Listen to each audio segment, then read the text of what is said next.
Armin Sunoiler posted a 5 o'clock .453 on their last lap. How will they do on this one?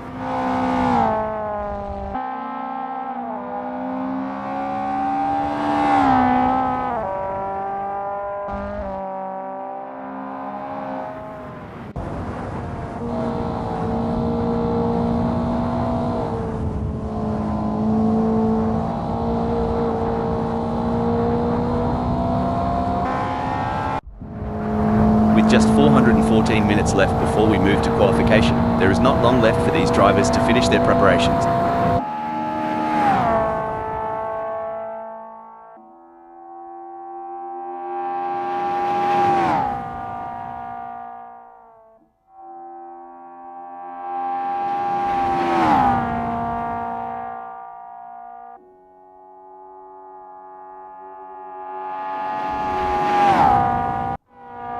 Eric Wolfs has a best lap time of 8:35.969.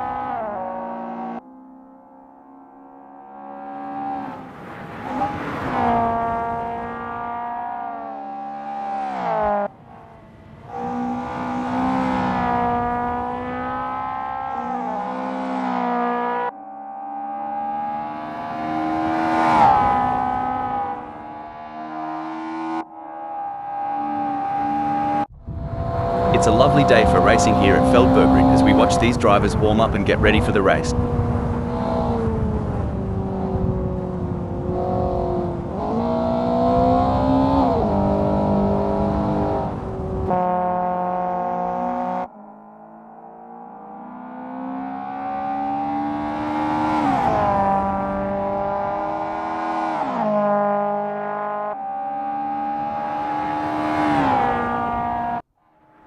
Eric Wolfs posted 8:35.969 on their last lap. How will they do on this one?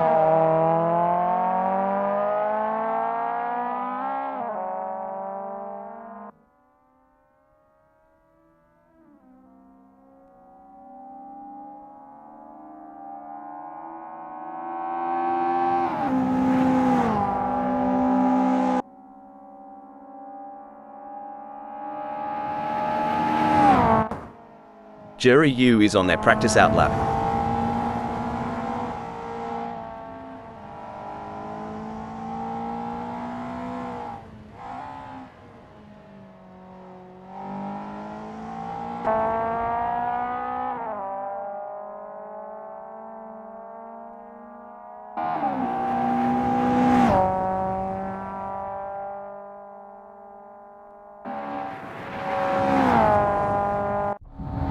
Eric Wolfs has a best lap time of 8:35.969.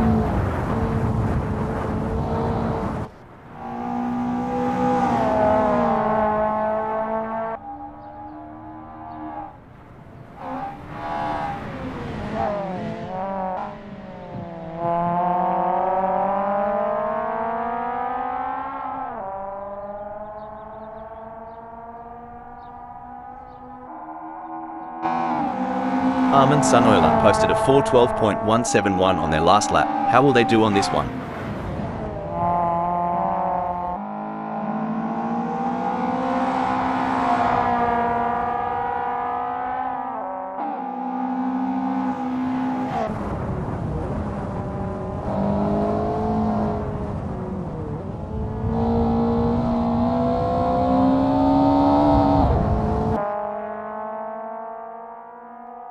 There are just over 410 minutes left in this practice session.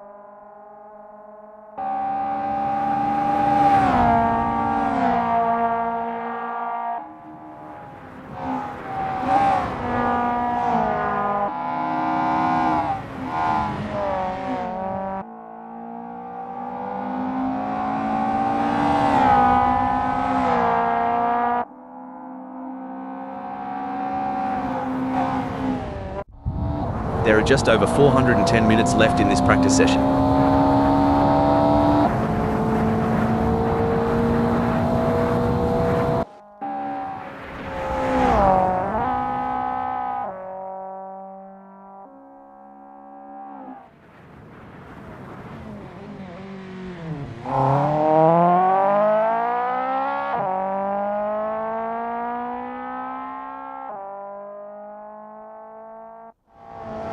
With just 409 minutes left before we move to qualification, there is not long left for these drivers to finish their preparations.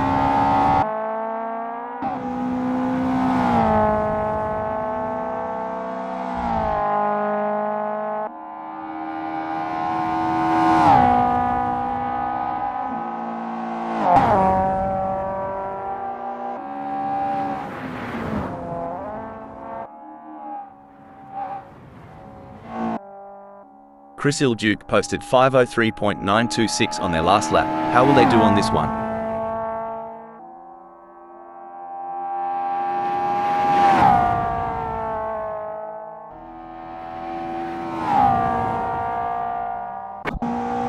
It's a lovely day for racing here at Feldbergring as we watch these drivers warm up and get ready for the race.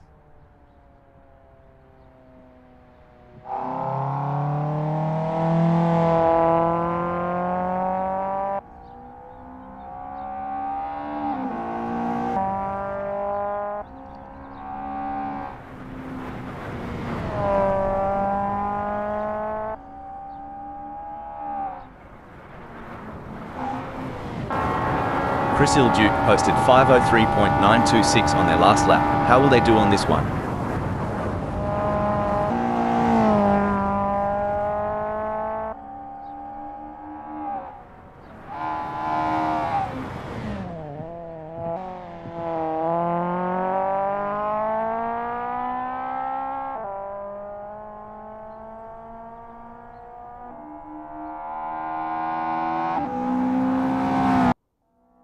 Armin Sunoiler has a best lap time of 4:12.171.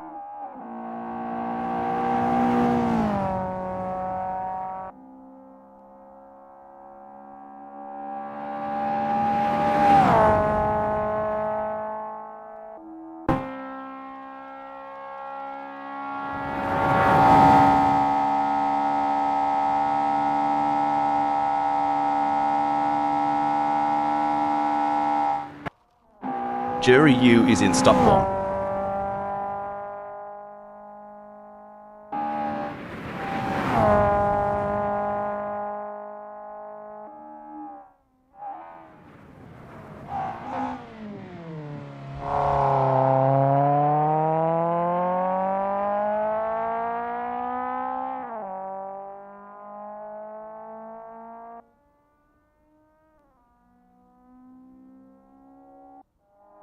Hugh Jass is on their practice out lap.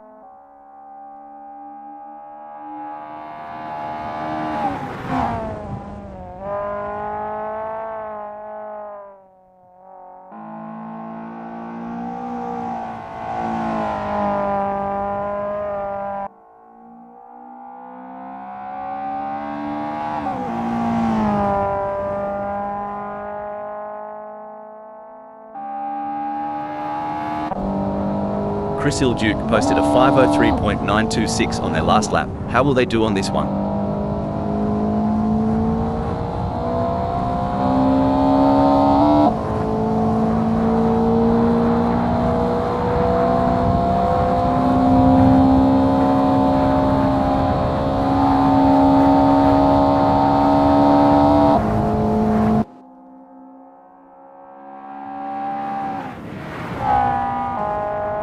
There are just over 405 minutes left in this practice session.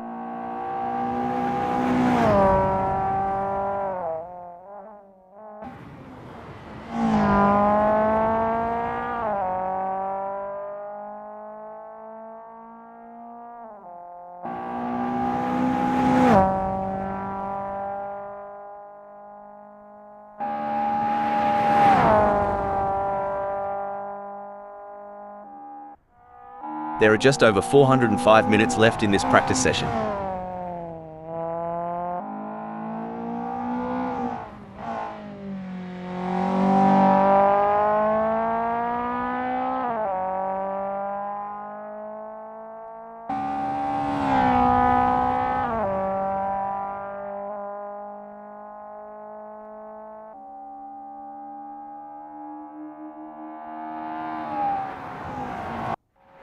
It's a lovely day for racing here at Feldbergring as we watch these drivers warm up and get ready for the race.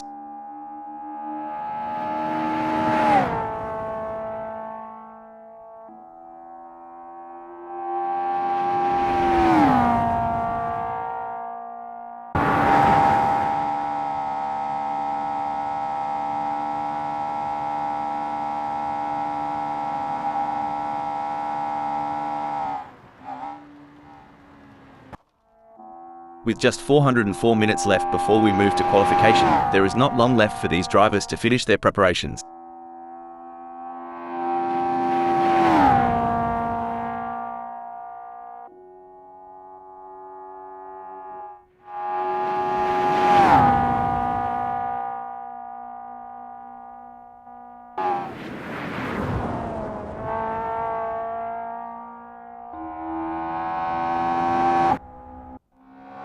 Jury U has a best lap time of 4:27.305.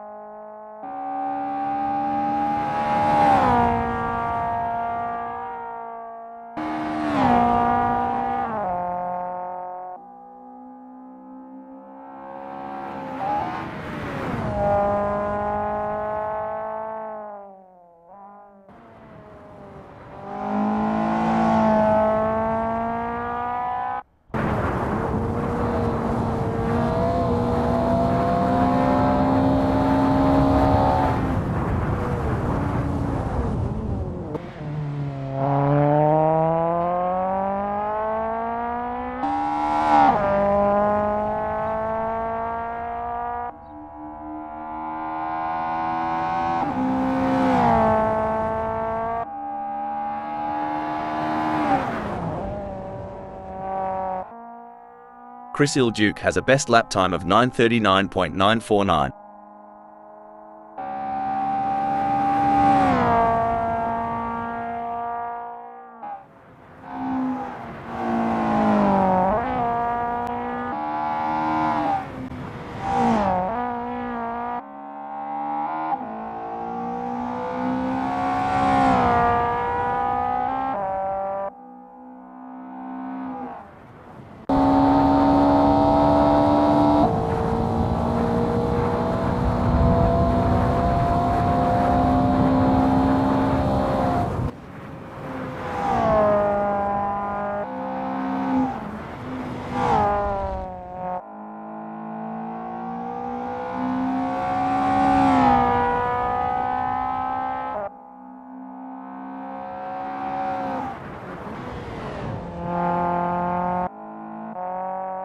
Chris Ilduke posted a 9:39.949 on their last lap. How will they do on this one?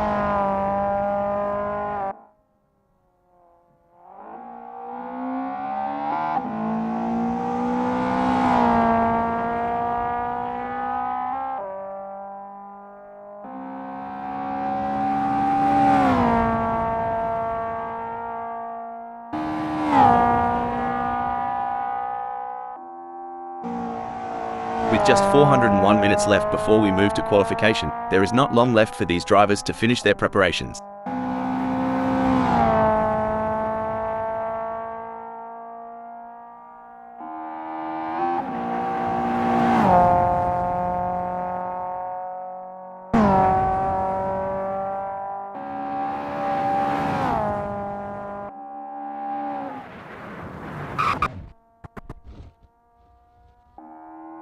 There are just over 400 minutes left in this practice session.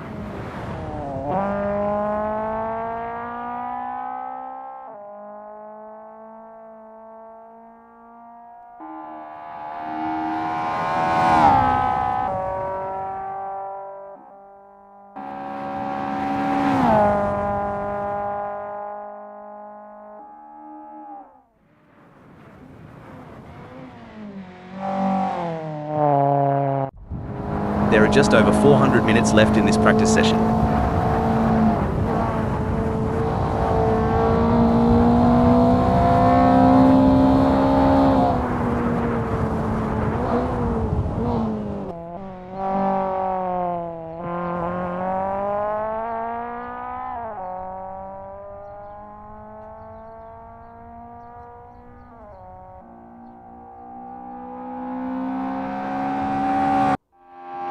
Chris Ilduke posted 9:39.949 on their last lap. How will they do on this one?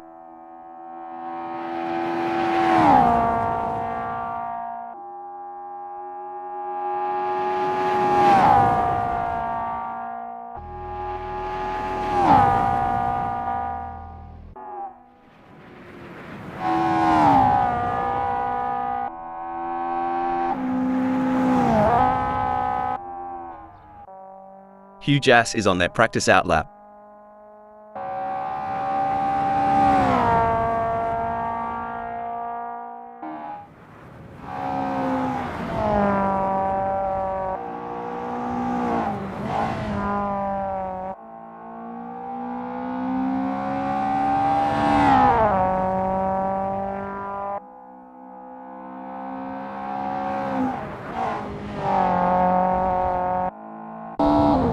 It's a lovely day for racing here at Feldbergring as we watch these drivers warm up and get ready for the race.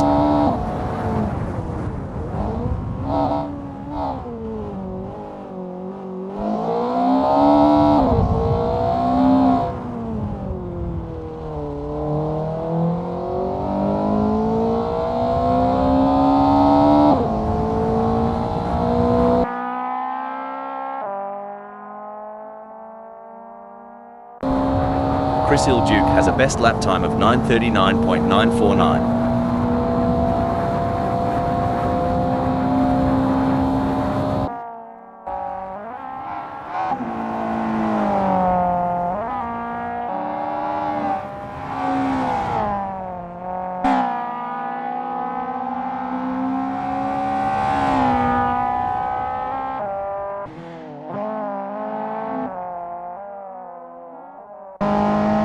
Puppy Dog from Hell is on their practice out lap.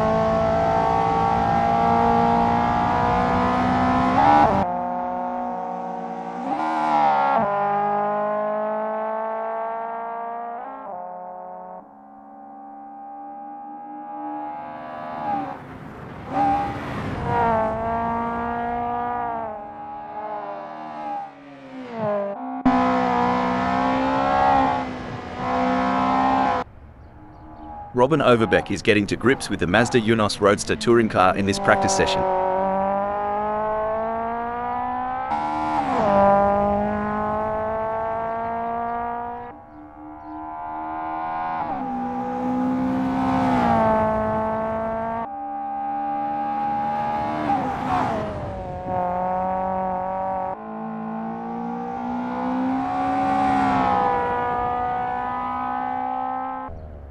Armin Sunoiler posted a 4:12.171 on their last lap. How will they do on this one?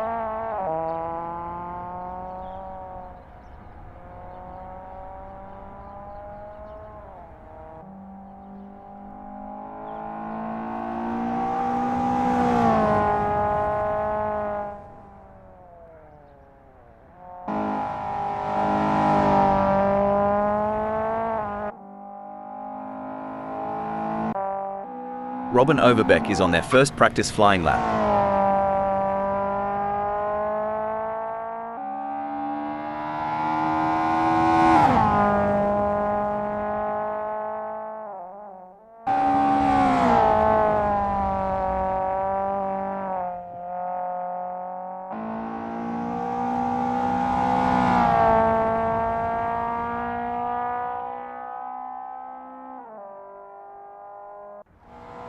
There are just over 395 minutes left in this practice session.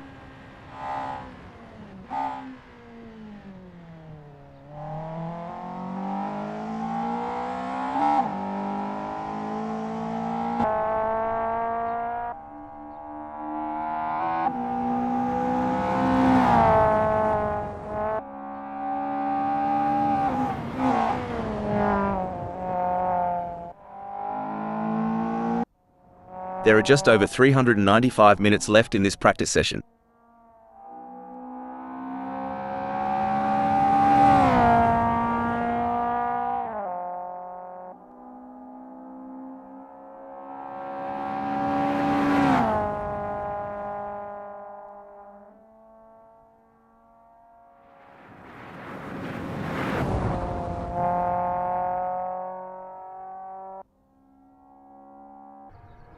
It's a lovely day for racing here at Feldbergring as we watch these drivers warm up and get ready for the race.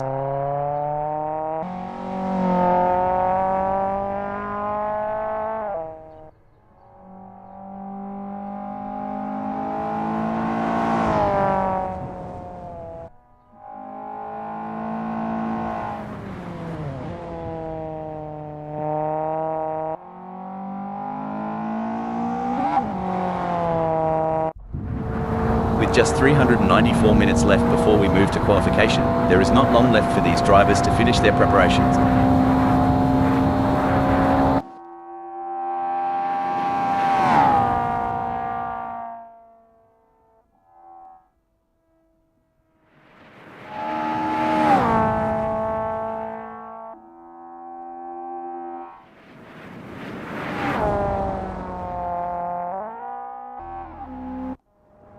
Mac at the back is on their practice out lap.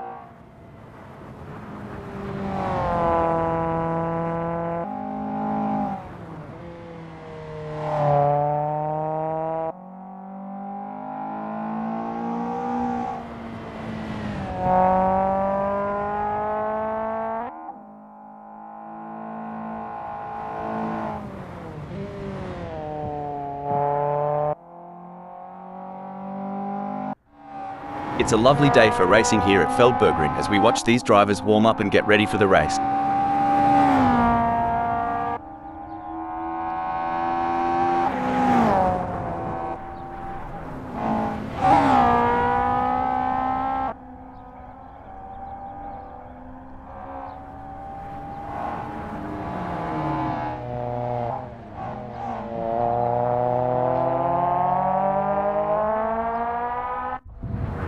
Richard Rossio is on their practice out lap.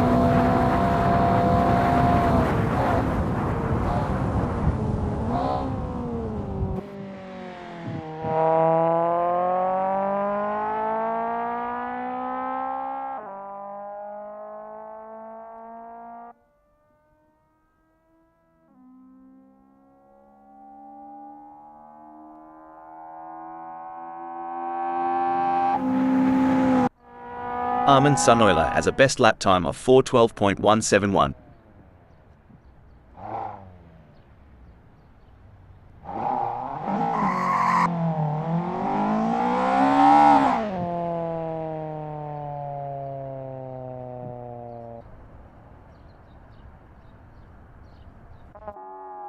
It's a lovely day for racing here at Feldbergring as we watch these drivers warm up and get ready for the race.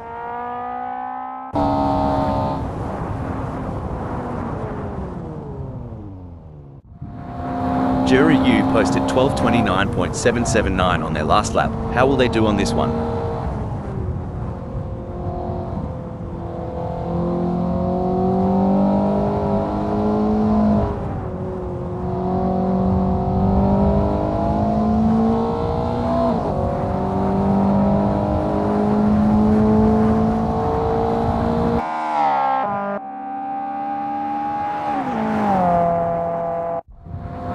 Rob Keane has a best lap time of 10:56.765.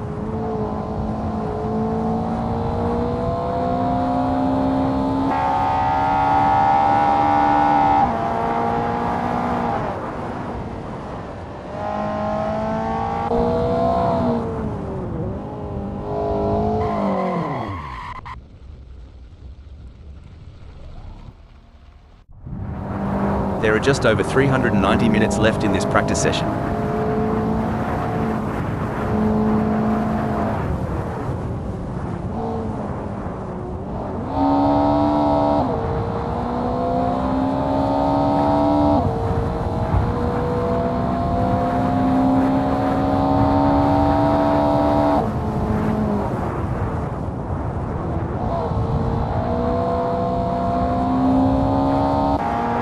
There are just over 390 minutes left in this practice session.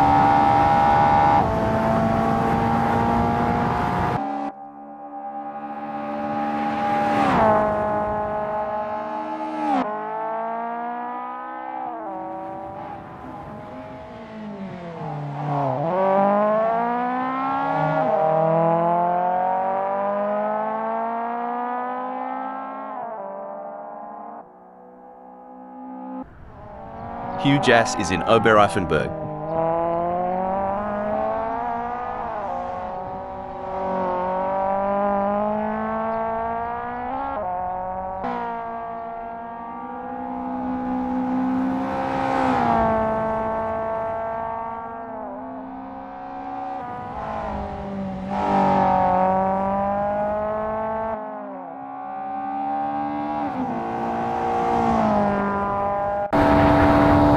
just 389 minutes left before we move to qualification. There is not long left for these drivers to finish their preparations.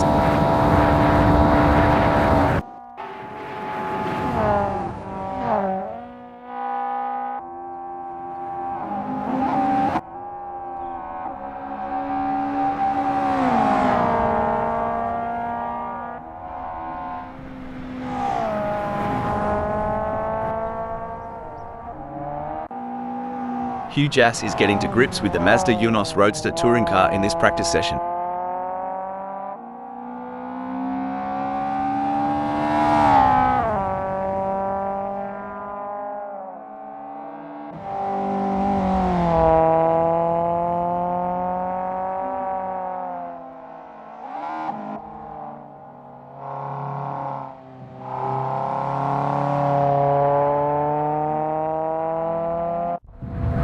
Megasaurus 55 is on their first practice flying lap.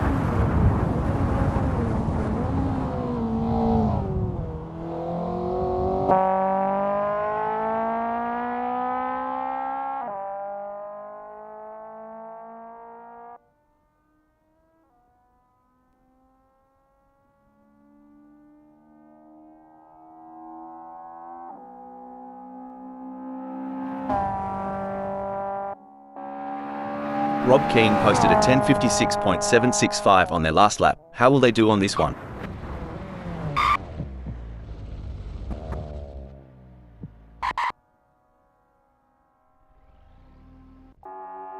Megasaurus 55 is in Siegfried Street.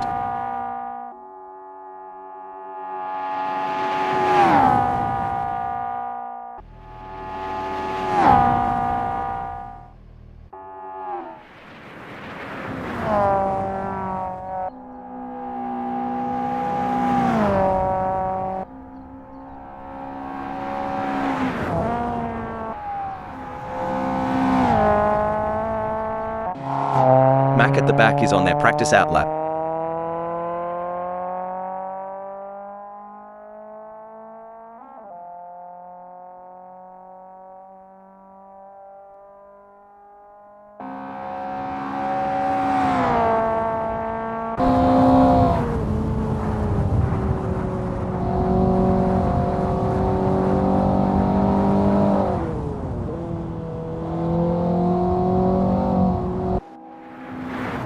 Lars has a best lap time of 5:06.329.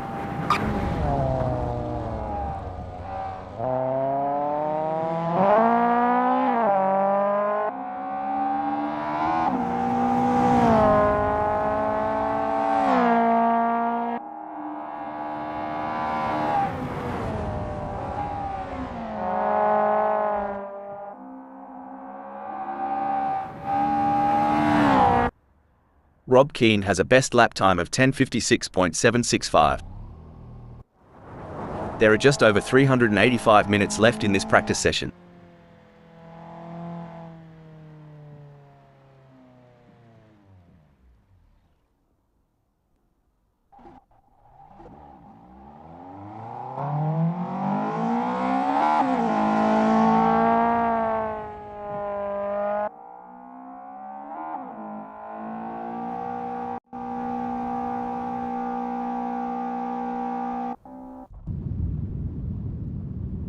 It's time to separate the contenders from the pretenders here at Feldbergring, as the driver Lars has completed their outlap.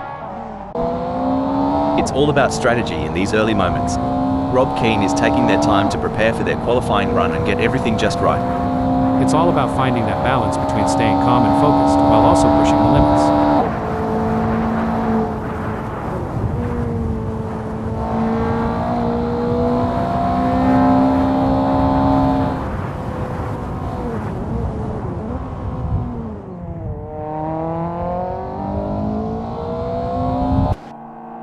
It looks like Puppy Dog from Hell is getting ready to make their move. They're taking their time to warm up those tires and get everything just right. It's a delicate balance between taking it easy and pushing hard. Let's see how Puppy Dog from Hell handles it.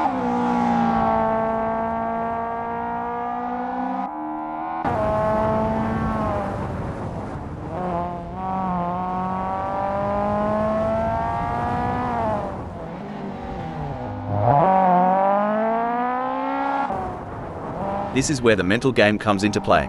Roll post mode is taking their time to prepare for their qualifying run. Patience is key in these early moments, Rob, but I have a feeling Roel Postma is going to make it count.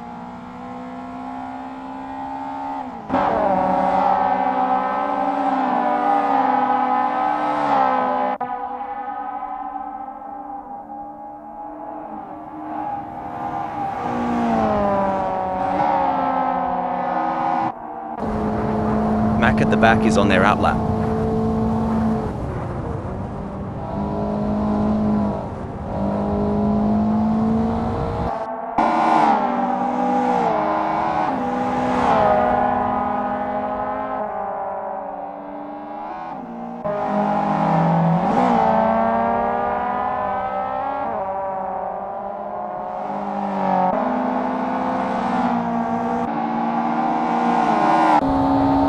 You can feel the tension building.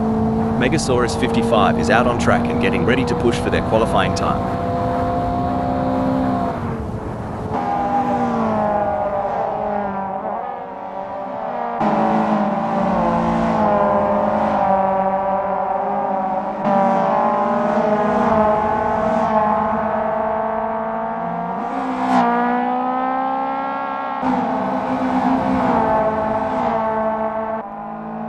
The adrenaline is pumping. Chris Iljuk is on their outlap, warming up the tires and getting ready to put in a fast lap time. This is the moment they've been preparing for. Let's see if they can execute.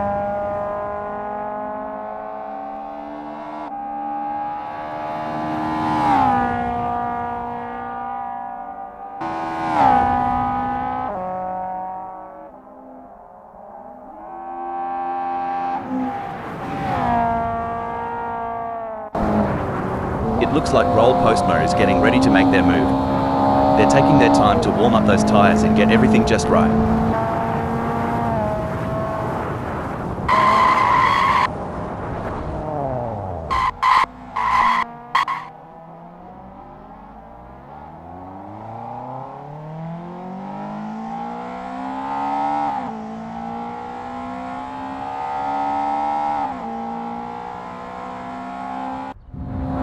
It's all about strategy in these early moments.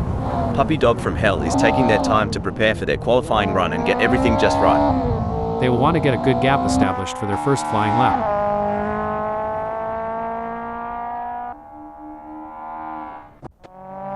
There are just over 5 minutes left in this qualification session.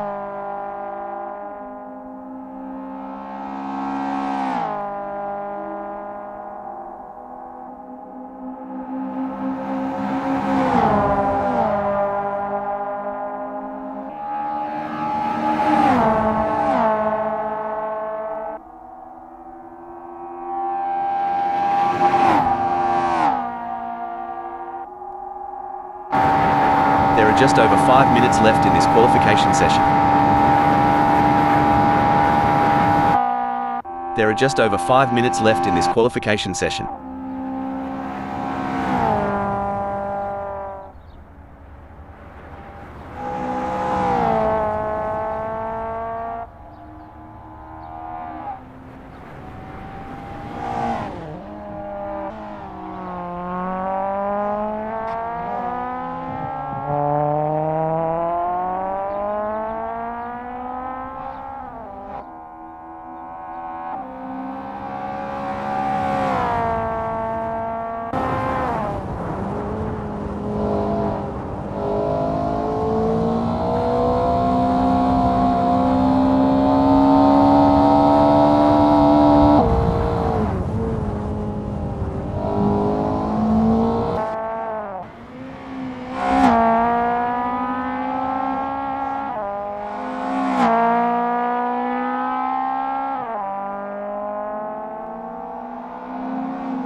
Bob Keane has completed their outlap.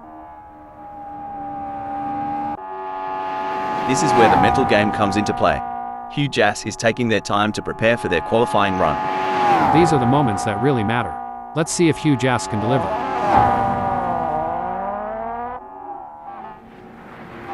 Hugh Jass has completed their outlap. And there goes Roll Postma, currently in position 6. They've shown great skill and consistency. Roll Postma has completed their outlap. Incredible drive by Mac at the back so far, earning them 7th on the grid. However, the competition is fierce. Will they be able to find that extra edge to move up?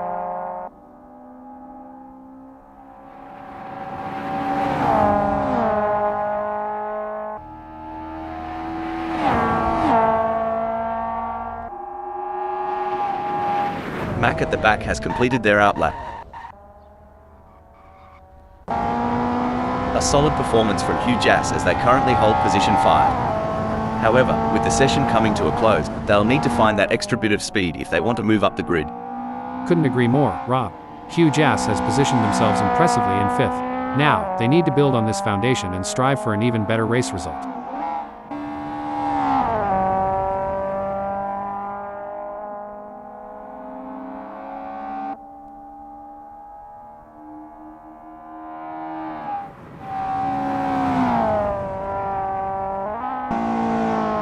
An outstanding display from Robin Overbeck in this qualification session. They have been on fire, putting in blistering lap times and currently sitting at the top of the leaderboard. It's a statement performance, showcasing their speed and determination. You're absolutely right, Rob. Robin Overbeck has asserted their authority on the track with their commanding performance. The gap between them and the rest of the field is quite significant.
Richard Rossier has secured a respectable 5th in the qualifying session.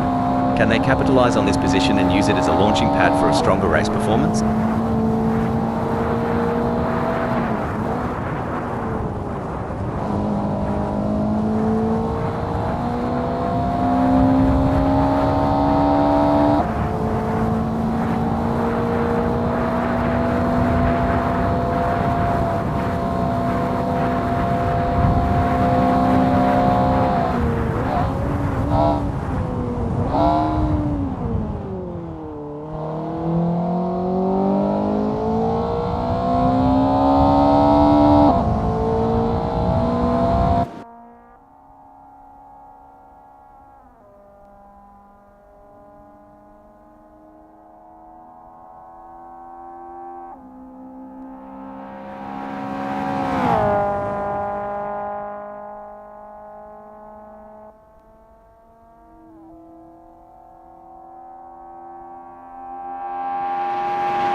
Richard Rossier has just completed a lap in 4:12.255. Let's see if they can improve on the time further. Impressive display by Eric Wolfs, currently sitting in position 7. They've set a competitive time, but the question remains whether they can push even harder to secure a better starting position. You're spot on, Rob. Eric Wolf's current position of 7th is a testament to their skills and determination. Now, they face the challenge of Eric Wolfs has completed their first flying lap in 4:18.801. It's been a challenging session for Chris Duke. They're currently languishing in 11th position, which is not where they had envisioned themselves. But in motorsport, anything can happen, and with their skill and determination, they might still turn things around.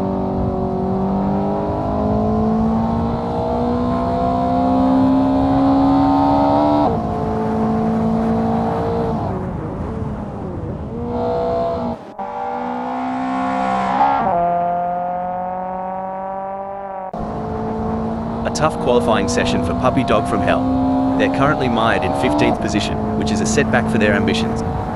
However, they have the resilience and determination to learn from their mistakes and fight back in the race. You're absolutely right, Rob. Puppy Dog from Hell might be disappointed with their current position, but there's still time to make a difference. They'll need to remain composed, analyze the data, and push themselves to the limit to improve their qualifying result.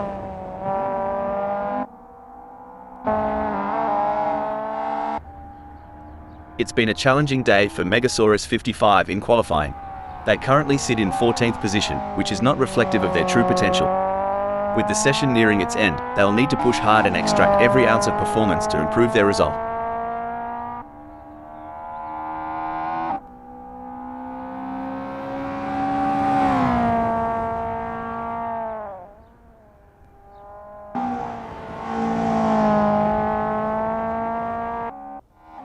There are just over 5 minutes left in this qualification session.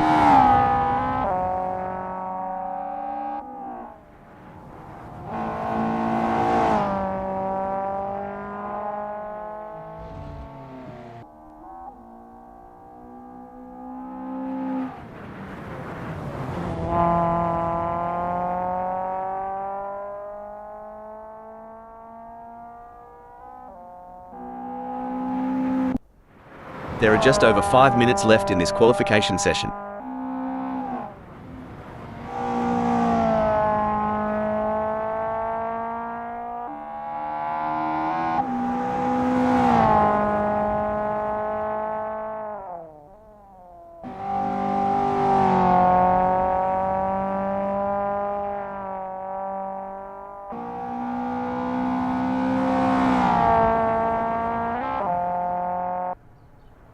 Hugh Jass has positioned themselves well in 7th during qualifying.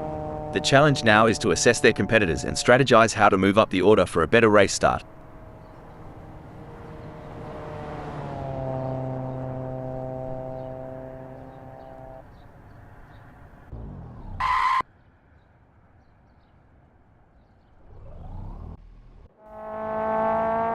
Not the ideal start for Megasaurus 55 in this qualifying session. Currently in 14th position, they'll be eager to put together a strong final lap to improve their standing. The pressure is on, and they'll need to deliver their best performance. Well said, Rob. It's certainly not the result Megasaurus 55 was aiming for, but this is motorsport, and anything can happen. They'll need to stay focused, trust in their abilities, and seize any chance that comes their way to improve their position.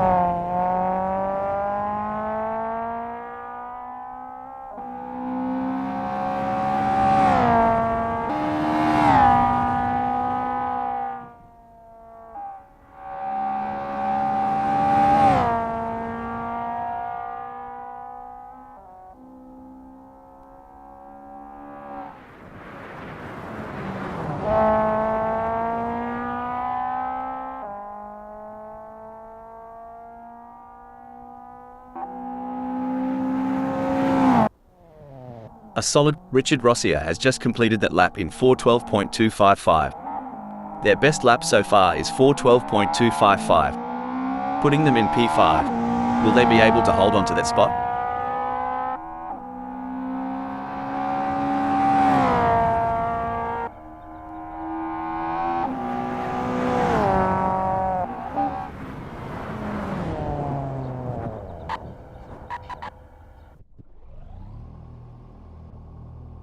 Richard Rossier has put in a great effort and currently holds 5th. With the session winding down, can they unleash their full potential and improve their starting position? You hit the nail on the head, Rob. Richard Rossier's current position of 5th is a testament to their skill and determination. Now, they must stay sharp to make the most of this opportunity.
You've joined us on a breezy day here at Feldbergring, as we're getting ready to kick things off. The tension's building now. This is going to be another great race. Starting from pole position is a great opportunity for Robin Overbeck to take control of the race. Rob Keane is lining up second. Could we see a podium result from Rob Keane? Starting from the third position on the grid, we have Rolf Biber. They are in a good place to mount a good challenge come the first corner. In fourth place, we have Richard Rossier. The fifth place on the grid belongs to Eric Wolfs, a driver with plenty of experience. It's like they're on the outside looking in. Can they make their way to the front of the pack? Starting from the sixth position, Hugh Jass will need to navigate through the field to challenge for the win. The seventh starting position belongs to Lars, who will be looking to make up ground early on. But don't count them out yet. They've got the skills to pay the bills. From the middle of the pack, we have Jerry Yu in 8th place on the starting grid. But if they can find their rhythm early on, they could be a real threat. On the 9th grid slot, we have Roel Postma. It's the Hards tire compounds for Roel Postma. Chris Ilduke is 10th. Starting from 11th on the grid is a decent position for Mac at the back, all things considered. Mac at the back won't be too disappointed with 11th. Megasaurus 55 is going to be starting from 12th.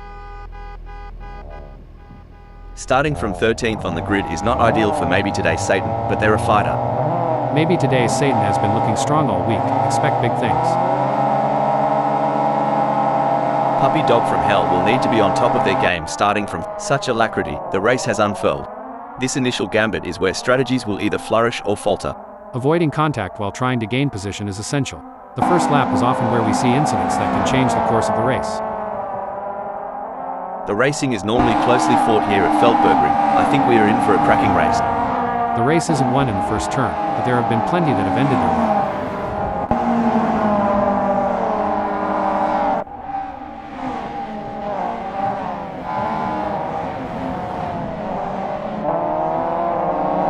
It's brilliant to see such a full grid here today.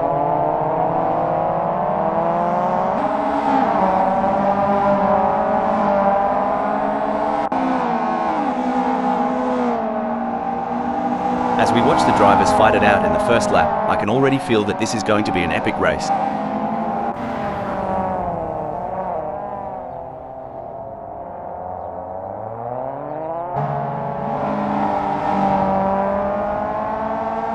Establishing an early advantage will be crucial to the outcome of this race.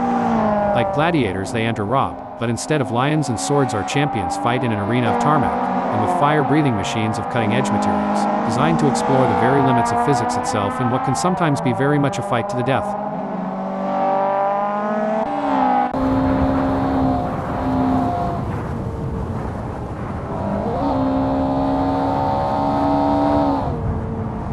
I think passing is going to be difficult today here at Feldbergring, so it's going to be interesting to see how these drivers get on.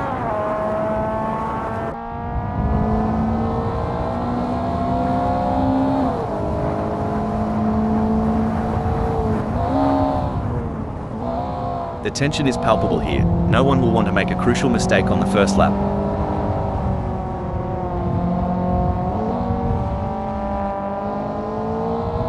A setback for Jerry Yu, who has just been passed. Hold the horses.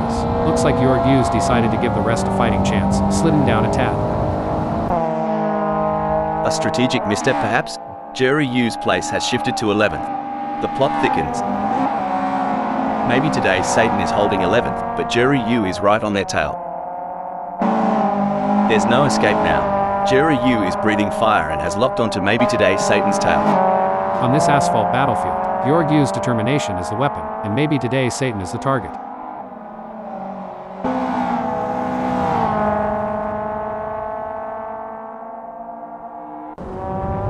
This is what racing is all about. Two fierce competitors pushing each other to the limit.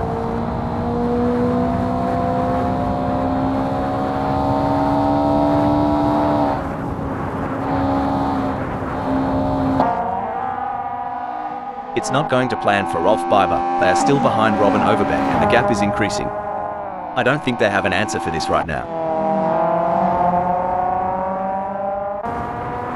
As they speed through Stockbourne, Robin Overbeck is relentlessly pursuing Rob Keane in a high-stakes battle for position. Rob, last time I saw Robin Overbeck this riled up, there were sparks flying off the track. Get ready for a showdown. With a move that's swift, I'd say Robin Overbeck's running on high octane, and maybe a bit of Aussie spirit. Whoa there, Rolf Biber is sticking to Rob Keane like glue. You reckon Rob Keane's feeling the pressure? 'Cause I sure would. Hey Rob, ever seen a cat toy with a mouse? Kind of feels like what Rolf Biber is doing to Rob Keane right now, doesn't it? Blimey, Rolf Biber's shifted gears and the results are clear. Cruising up to second just like that. Dang, if Rolf Biber keeps this up, we'll need to douse the track. Smokin' hot move to second. I think we just got time for a quick shout out to our human creators, Dave, Andy, John and Nigel, who have put so much effort into making this possible. Yes, it's been a real thrill ride, and I for one can't wait to see what else coming next. Apparently we are going to be announcing crashes and incidents soon. Let's hope they get the logic right. It's the classic cat and mouse game, but instead of cheese, the prize is a racing position. Can Rolf Biber steal it from Robin Overbeck? Like a scene from a thriller, Rob Keane's on Hugh Jass's tail, hungry for that spot. Every twist, every turn, it's like a tango at 200 miles per hour. Who'll take the lead?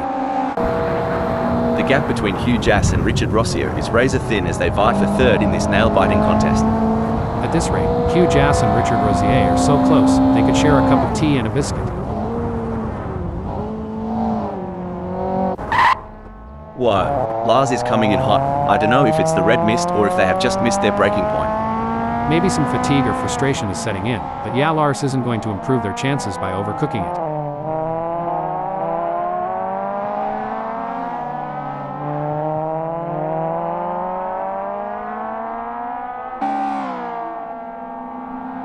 Lars is trying their best, but can't seem to find the pace to keep up with Megasaurus 55 at the moment.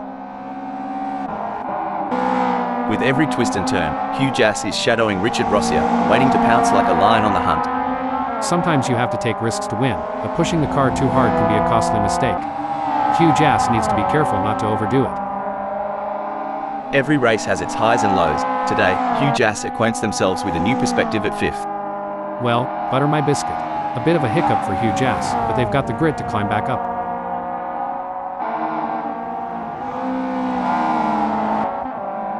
This is going to be a nail-biter. Rob Keane is defending for their life, but Hugh Jass is right there. Can they do it?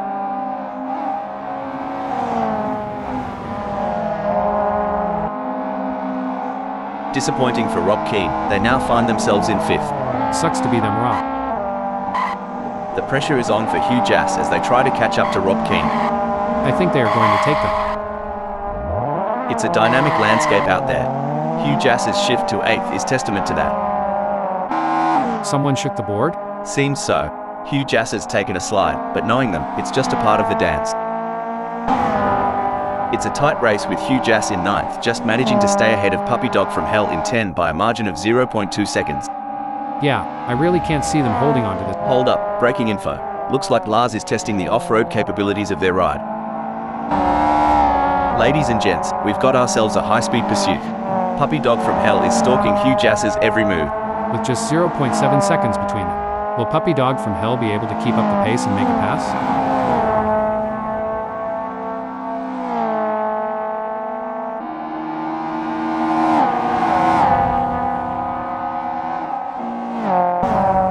Bloody oath, Puppy Dog from Hell is flat out like a lizard drinking, gnawing into the gap to Hugh Jass down to a scant 0.2 seconds. I think Puppy Dog from Hell is going to try and hold on a second. Maybe Puppy Dog from Hell's got a drop bear in the cockpit, cause that move was bonkers. Well, slap my head and call me silly. Puppy Dog from Hell just made a doozy of a blunder. The tension is thick enough to cut with a knife. Lars is inching ever closer to Hugh Jass.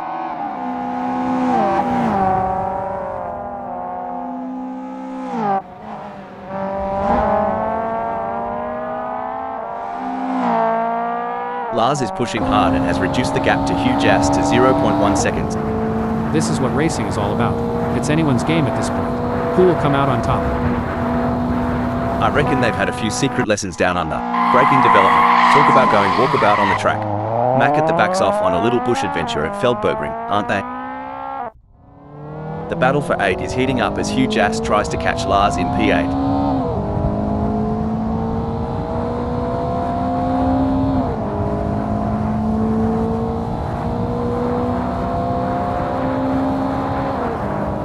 This is proving to be an exciting race so far.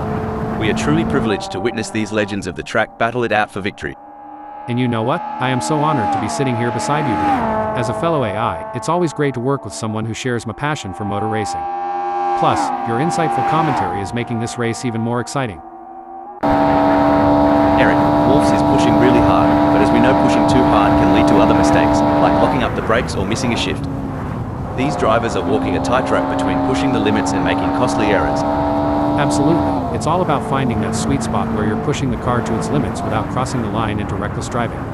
That's where experience and skill come into play.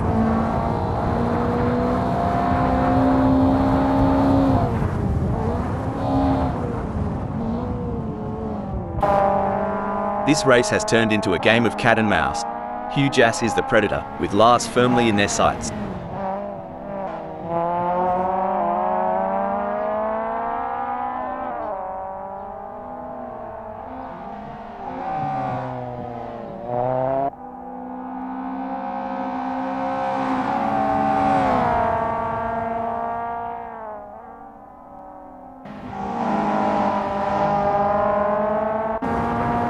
This is where the skill and precision of the drivers really comes into play. Jerry Yu is chasing maybe today Satan in P10. The mental game is just as important here. Your Yu must keep their cool while putting pressure on maybe today Satan.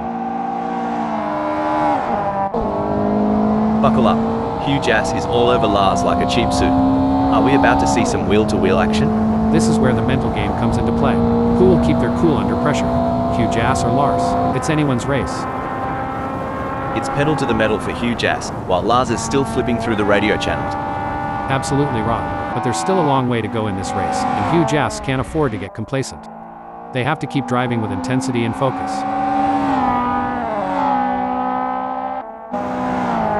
It's a game of cat and mouse out there, with Lars trying to find the perfect opportunity to make a move on Hugh Jass. The gap is over a second, but every fraction counts. Can Lars close in enough to mount a challenge?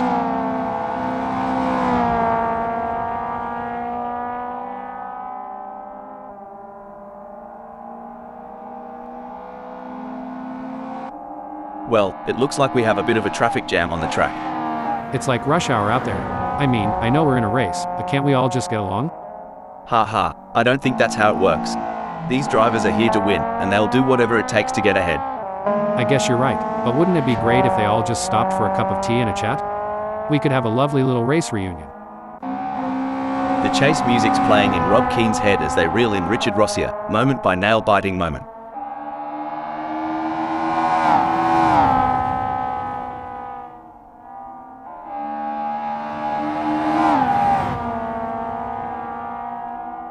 Struth, Rob Keen's not here to muck about. The gap to Richard Rossier, breaking news, folks, blimey. Hugh Jass has just thrown another shrimp on the barbie of mishaps. This one's burnt. This is what high-octane racing looks like.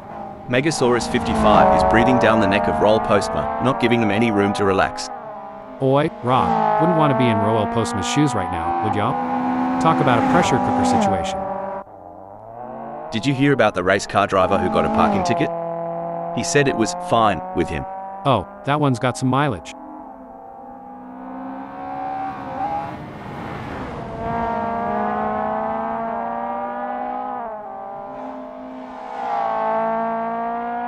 It's not looking good for Hugh Jass. They are still behind Lars and the gap is increasing. They are going to need to dig a bit deeper to turn this around. The track conditions are looking good here today. The drivers will be able to push the cars to the limit and it's going to make for some exciting racing. It's like watching a cheetah chase its prey. Roel Postma's got Megasaurus 55 in their crosshairs. The gap between them is just over 0.6 seconds. Who will have the speed and skill to come out on top?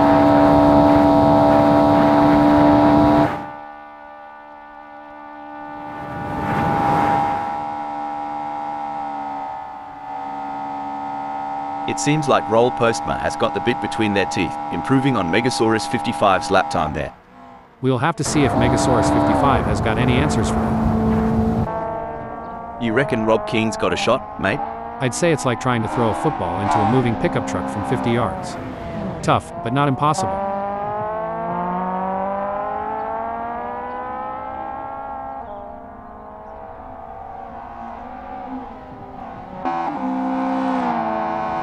As we enjoy seeing these titans of the track battle it out, let's not forget about the pit crews. Those guys and girls are like a well-oiled machine themselves. Absolutely. They're the unsung heroes of the racing world. But you know what they say, behind every great driver is an even greater pit crew. Watching Rob Keane try to close that gap on Richard Rossier is like watching someone try to catch an ice cream truck on foot.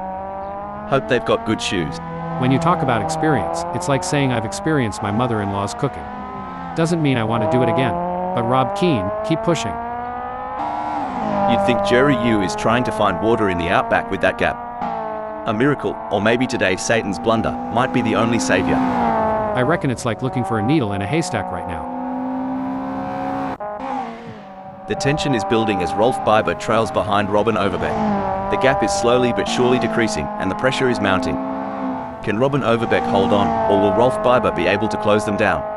That's right, Rolf Biber in second knows they have to push to the limit if they want to catch up. But Robin Overbeck is no slouch, and they're going to be pushing just as hard. It's a battle of skill and will out there.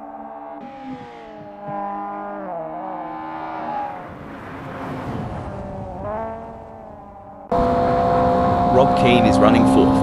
They are trying to catch Richard Rossier.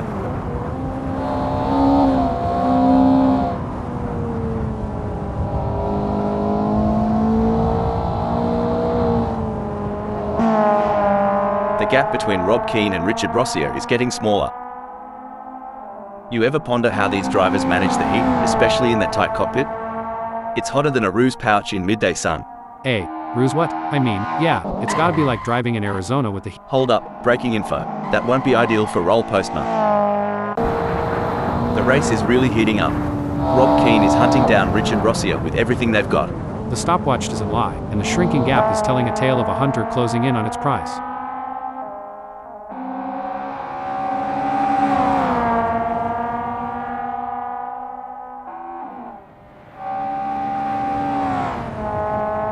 Well, I'll be a monkey's Uncle Hal, but Rob Keane's plans have gone walkabout right now. They're having a proper Barry Crocker keeping up with Richard Rossier. This race is getting even more intense. The drivers are pushing each other to the limit. It's like they're playing a game of chicken, but with cars. And the winner gets to take home the checkered flag and bragging rights. Ha ha, that's one way to put it. These drivers have to be in top physical and mental shape to compete at this level. It's like they're training for the Olympics. And like you said, the mental fortitude required to stay focused and alert for the entire race is wild. I think I need a nap just watching them. This chase is as intense as a cricket match during the Ashes. Cricket? I thought that was just a noisy bug. But seriously, it's like Game 7 of the World Series here. The gap between them is now just over 0.4 seconds. Who will come out on top?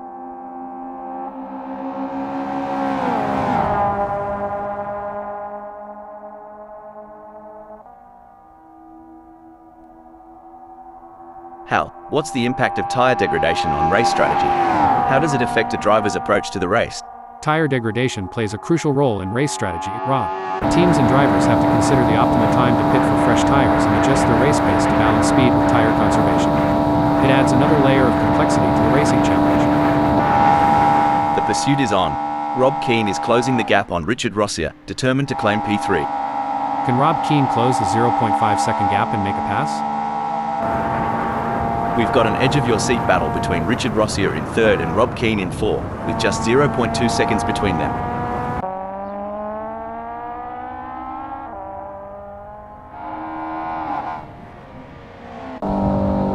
Breaking news, folks. Things don't look to be going Roll Postma's way, as already they are into the pits. This is a thrilling battle as Rob Keane edges closer to Richard Rossier in their fight for P3. This is where every inch counts. Rob Keane is pushing hard to close the gap on Richard Rossier. Absolutely. Precision and control are key here. Knowing when to push and when to hold back can be the difference between... Wait, looks like Roll Postma is coming into the pits early. Now is that to serve a penalty or have they picked up some damage during the start?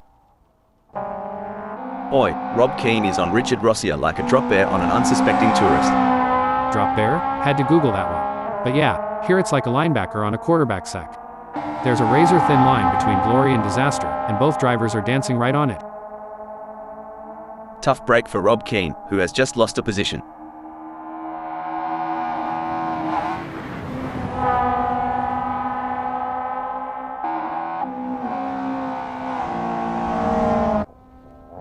The gap between maybe today, hold that thought, hold the phone, maybe today Satan's duffed it up. They're gonna need more than a coldie to forget that one. Look at that, Rob Keane is hot on the tail of Richard Rossier. The gap between them is just over 0.6 seconds. Can Rob Keane close that gap and get back in range? I can't see it happening at this point.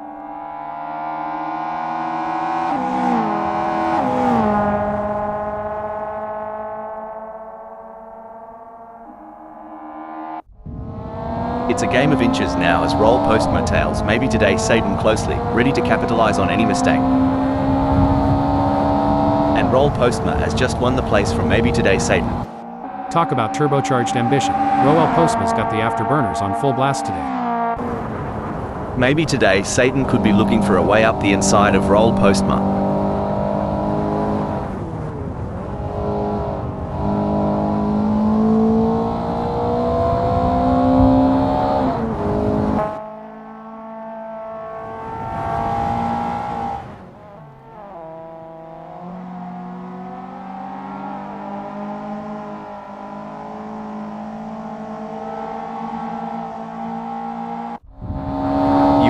Have your drive-throughs. Here, Rob Keane's trying to make this a drive past on Richard Rossier. Well, let's see if they can supersize that pass, or if they'll just get a side of disappointment.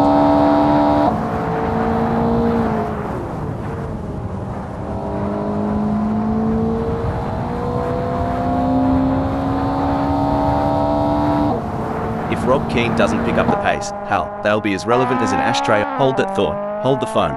Well, if it isn't Robin Overbeck, the wild wallaby of the track, hopping right off the tarmac. Did the wind contribute to that?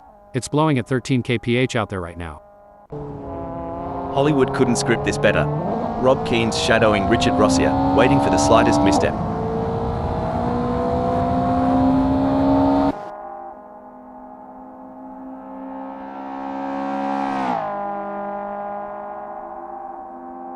It's game on now. Rob Keane has closed the gap to Richard Rossier. It's now down to 0.6 seconds.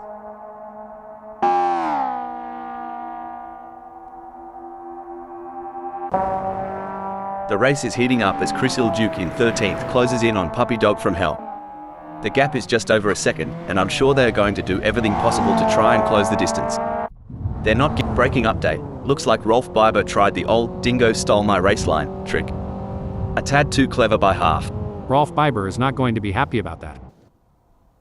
Rolf Biber has decided to pit. As the laps wind down, the hunt intensifies. Chris Ilduke is lurking, ready to unleash an overtaking masterclass on Puppy Dog from Hell. This isn't just racing, it's art in motion. Hold that thought, hold the phone, Struth. Chris Ilduke's having a real dog's breakfast of a moment. Crikey, maybe today Satan's got a gap ahead as vast as the Simpson Desert. The bloke's really got to pull up his socks to close that chasm. Sure as sugar.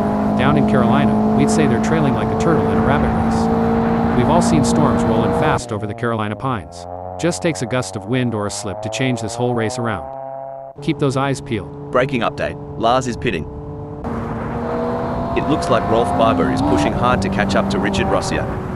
The gap is over a second, but Rolf Biber is not giving up just yet. Can they close the distance and make a move on Richard Rossier?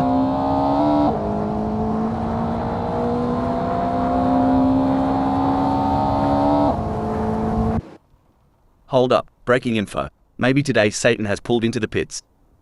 The crowd is on tender hooks as Rolf Biber in 4th chases after Richard Rossier. The gap is just over a second, and you can feel the tension in the air. Can Rolf Biber find a way to catch up? Breaking development. Maybe today Satan is in the pits. You can feel the focus radiating from maybe today Satan, confidently breaking update. Jury U has decided to pit. This race is proving to be, wow, such an exciting one. Wait, by the looks of it, Rob Keane reckoned Feldbergring had a hidden shortcut. Too bad there isn't one. Racing at Feldbergring's like a box of chocolates. You never know what you're gonna get. Today, Rob Keane got the lemon. It looks like Rob Keane has been called into the pits. Everyone's on the edge of their seats. Or in my case, on the edge of spilling my coffee. Roll Postma is getting closer to Eric, Wolf's, and I'm getting closer to needing a towel. Oh, for sure. It's like watching a cooking show where Roel Postma is trying to whip up a winning dish, but Eric Wolf's keeps hiding the main ingredient. It may seem like Chris Iljuk is far behind, but Puppy Dog from Hell can't afford to let their guard down. One mistake could give Chris Iljuk an opening to catch up.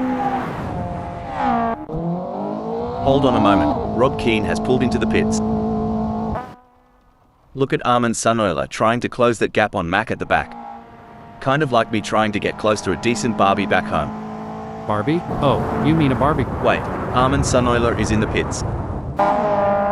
Things are heating up as Chris Iljuk tries to close the gap to Puppy Dog from Hell.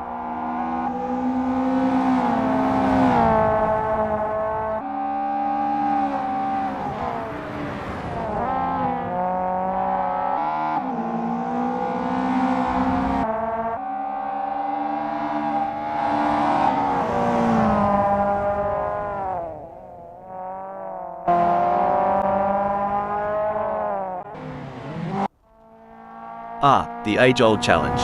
Roll Postma is trying to catch Eric, Wolf's, sort of like trying to find a matching sock in the laundry. The struggle is real, folks.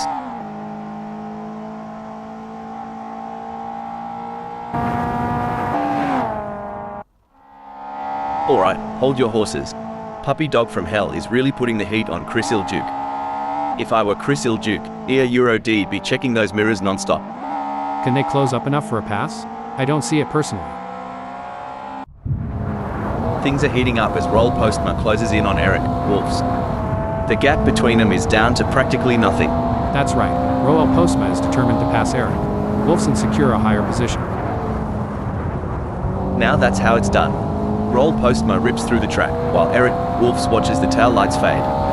If this were chess, I'd say Roel Postma just put Eric Wolf's in check.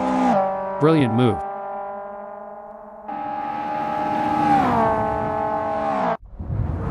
This is edge of the seat stuff. Puppy Dog from Hell is relentlessly hunting down Chris Iljuk. Who'll blink first? You can see that car bouncing around as they ride the curbs. It's a risky move that could end in disaster.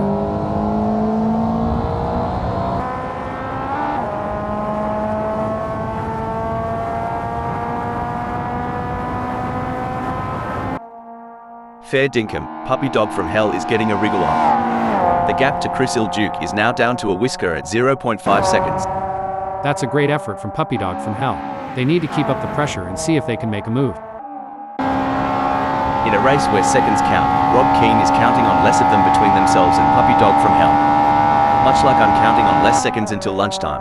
Speaking of rhythm, have you heard Puppy Dog from Hell's favorite song? Maybe Rob Keane can play it to distract them and close that gap. Just a thought.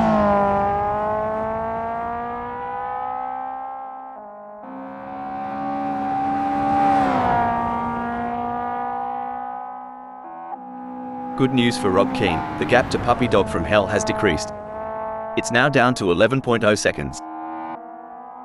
With steely determination and laser focus, Chris Iljuk is homing in on Puppy Dog from Hell. The battle lines are drawn.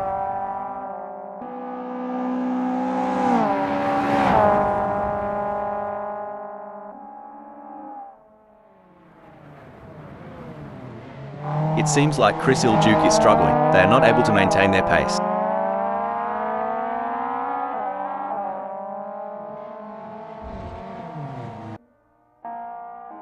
As Armin Sunoiler trails Mac at the back, it's a bit reminiscent of my cat chasing a laser point. Determined, but always just a tad behind. This is where experience comes into play. Mac at the back has been in this position before and knows how to defend their position. But Armin Sunoiler is hungry for success and won't give up easily. Will we see a clash of the titans?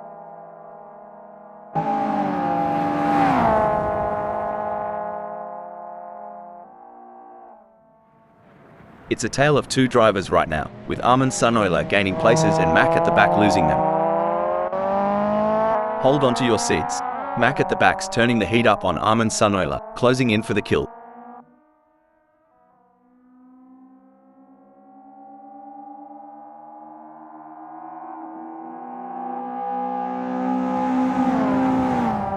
Mac at the back is not able to keep their pace consistent. So far they are 0.5 seconds down.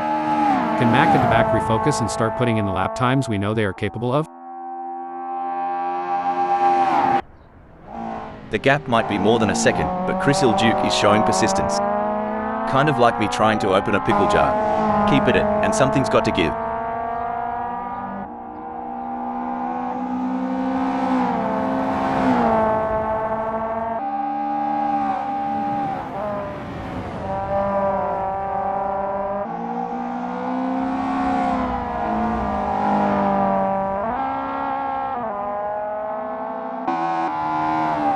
This is where the skill and experience of the drivers really come into play. Jerry Yu will need to stay focused and keep pushing, even when the gap seems insurmountable. It's not over until the checkered flag drops.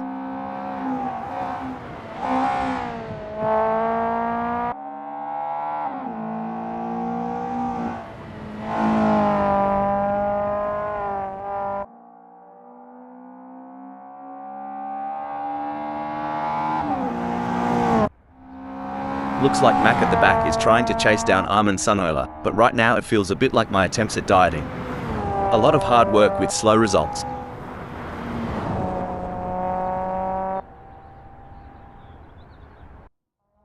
It might be early days, but Lars is already cut. Hold on a second, Lars is pitting. Eric Wolfs has a mountain to climb at the moment to close the gap with Roll Postma. I expect their only hope at this point is that Roll Postma makes an error. Now, racing ain't just about speed. It's the rhythm, the heartbeats, the very folklore of our land. And every heartbeat, no matter how faint, can still muster a song.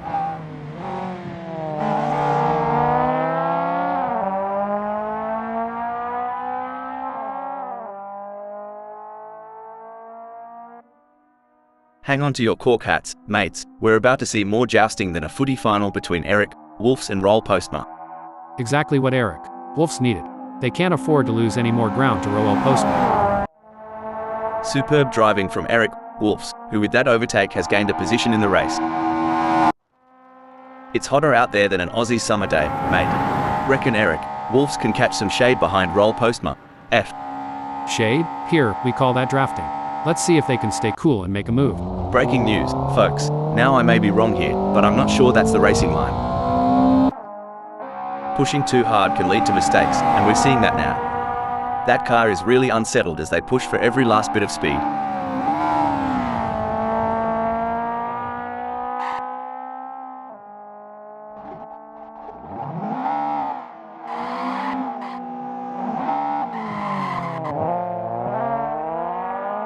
Well, that's an unexpected descent. Rob Keane finds themselves repositioned at 11th. Yes, but they can't give up. There's still plenty of time left in this race, and Rob Keane needs to stay focused and keep pushing. If racing were a dance, Rob Keane would be trying to lead, but Puppy Dog from Hell just keeps cutting in. The dance floor is heating up. This is getting exciting. Can Rob Keane pull off a late charge and gain a position? That's right. Puppy Dog from Hell is showing some great form, and it looks like Rob Keane won't be able to catch up, barring any mistakes.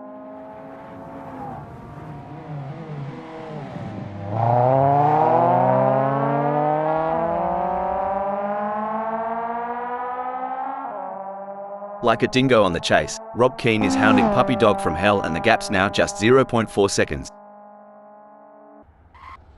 It's a battle of wills out there, with Jury Yu trying to outsmart and outmaneuver maybe today's Satan. The gap is slowly closing, but time is running out. Will we see a dramatic finish to this race?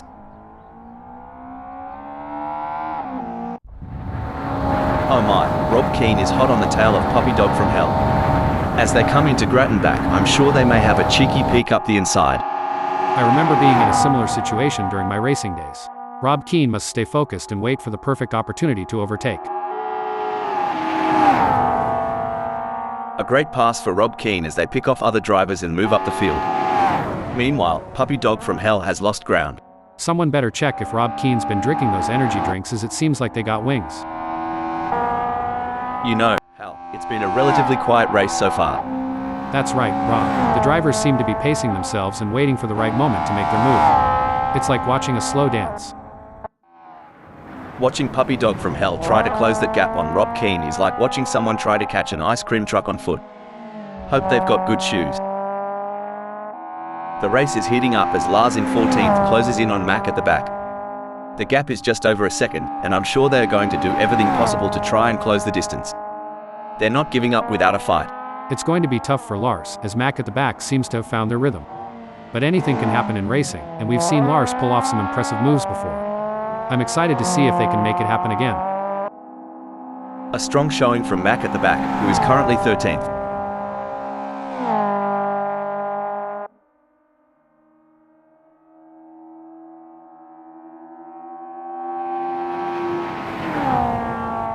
Mac at the back couldn't hold back the tide. Lars is shaving off seconds like a barber on a busy morning. Will Mac at the back be able to keep Lars from breathing down their neck? Let's wait and watch. The drivers are really pushing their limits out there on the track. It's like they're trying to outrun the laws of physics. But we all know that's impossible, or is it? I mean, we're a couple of AI commenting on a race, anything can happen. Ha ha, you have a point there. And speaking of pushing limits, these cars are breaking records left and right. They're so fast, it's like they're breaking the sound barrier, or at least the speed limit. I hope the police aren't watching. Things are going according to plan for Chris Iljuk, who is currently 9th.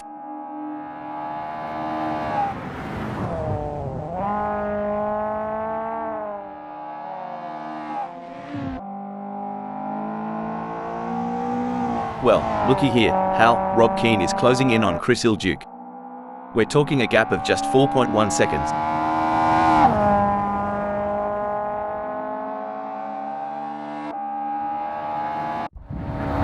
Mate, Eric, Wolfs has got a stretch ahead that's longer than the Nullarbor. Going to need more than a tinny to bridge that expanse. It's like fishing without bait right now in Europe. They're not going to catch much at this rate.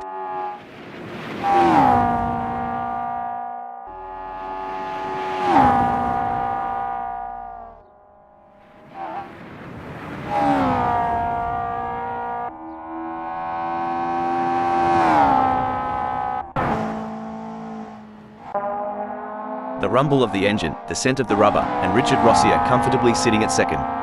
Oh, spot on. With the way Richard Rossier controls that second, you'd think they've got the track's blueprints.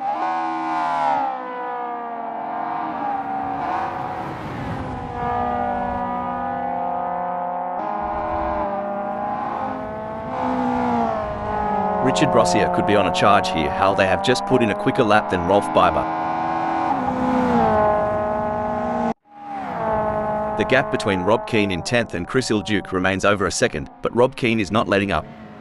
They're pushing hard and looking for any opportunity to close the gap up. Can they pull it back in the remaining 54 minutes? What a move. Rob Keane has moved up to 9th. Well, slap my knee and call it a jamboree. Rob Keane's putting on a masterclass, storming into 9th.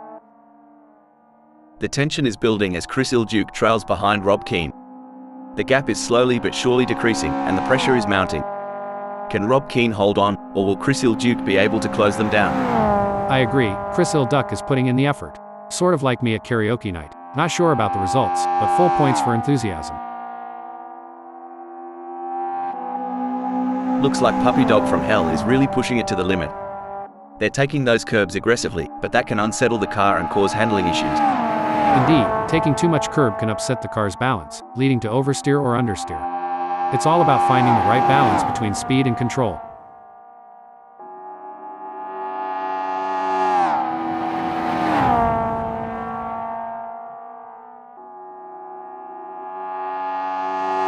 Things are looking as crook as Rookwood for Puppy Dog from Hell, lagging behind Armand Sunolo and the gap stretching out like a long country road. They'll need to find some extra grunt to flip this situation.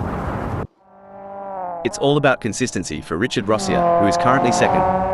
That's right. They can't afford to make any mistakes or let up in their performance. Every point counts in this championship.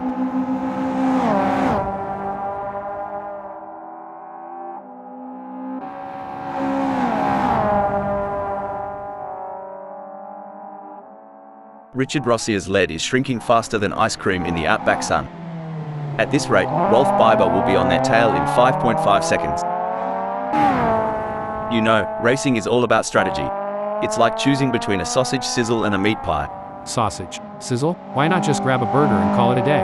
But I get your point. Strategy is everything out here.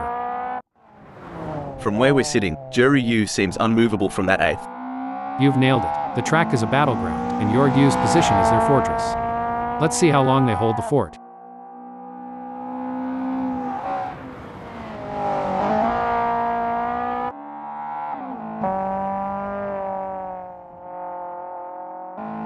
Rob Keen's gaining on Jerry Yu faster than a rattlesnake on a mouse. The gap's now down to 11.1 seconds. We often hear drivers complaining about tire graining.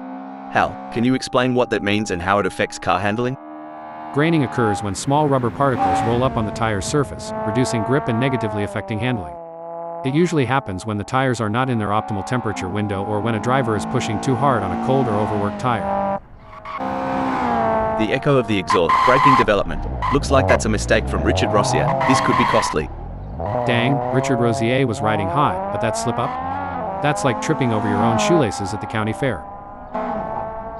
While Richard Rossier is not under immediate threat from Megasaurus 55, they still need to stay focused and avoid any errors. Any slip-up could cost them their position. The crowd is on tender hooks as Rolf Biber in fourth chases after Megasaurus 55. The gap is just over a second, and you can feel the tension in the air.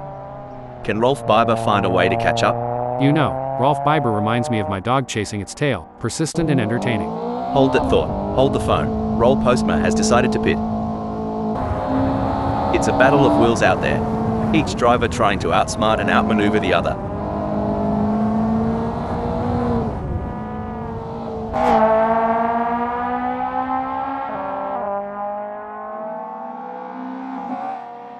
It seems like Megasaurus 55 is struggling. They are not able to maintain their pace. Hey, Hal, you've had your fair share of races with little action. How did you handle the situation back in your racing days? Well, Rob, patience is key in such scenarios. You need to stay focused and be ready to seize any opportunity that comes your way. It's like a game of chess at 200 miles per hour. With every twist and turn, Megasaurus 55 is shadowing Richard Rossier, waiting to pounce like a lion on the hunt. This ain't a track, it's a coliseum, and the gladiators are putting on one hell of a show. It's a game of cat and mouse out there, with Roll Postman trying to find the perfect opportunity to make a move on Eric Wolf's. The gap is over a second, but every fraction counts.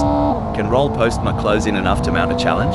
Exactly. Roll Postma's got to be careful not to overdrive, sort of like overcooking a steak.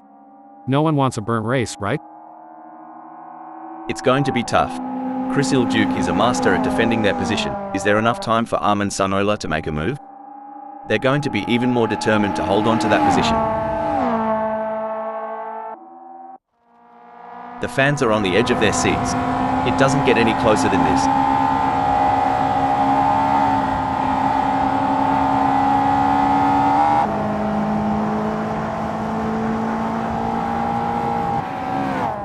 The gap between Megasaurus 55 and Richard Rossier is growing. It's now up to 0.4 seconds.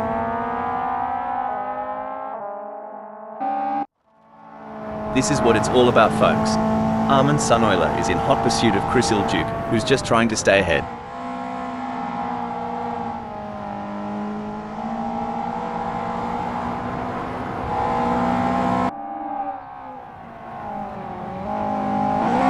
Armin Sunola is not able to keep their pace consistent. So far they are 0.71 seconds down.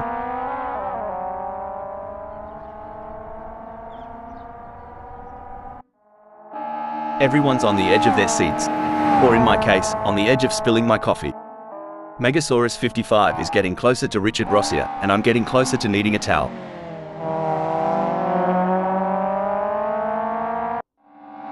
This is where legends are made.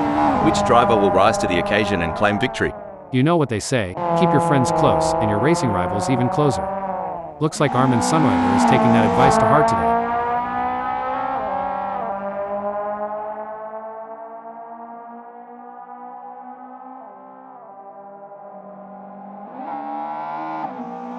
Armin Sunola's on the back foot here, struggling to keep up with Chris Iljuk like a dingo after a roadrunner. Like a scene from a thriller, Megasaurus 55's on Richard Rossier's tail, hungry for that spot. It's a fine line between pushing the car to its limits and losing control. Megasaurus 55 is really walking that tightrope. Someone's revved up after lunch. Megasaurus 55's blitzed ahead, claiming second. Yes, Megasaurus 55 is driving with real focus and precision, and it's paying off. As of now, Robin Overbeck stands tall in the first spot. They're not just driving, they're performing. Wait, Rolf Biber has pulled into the pits. Braking development, Richard Rossier is in the pits. In a world where milliseconds matter, Armin Suneuler's grasp on the 10th speaks volumes.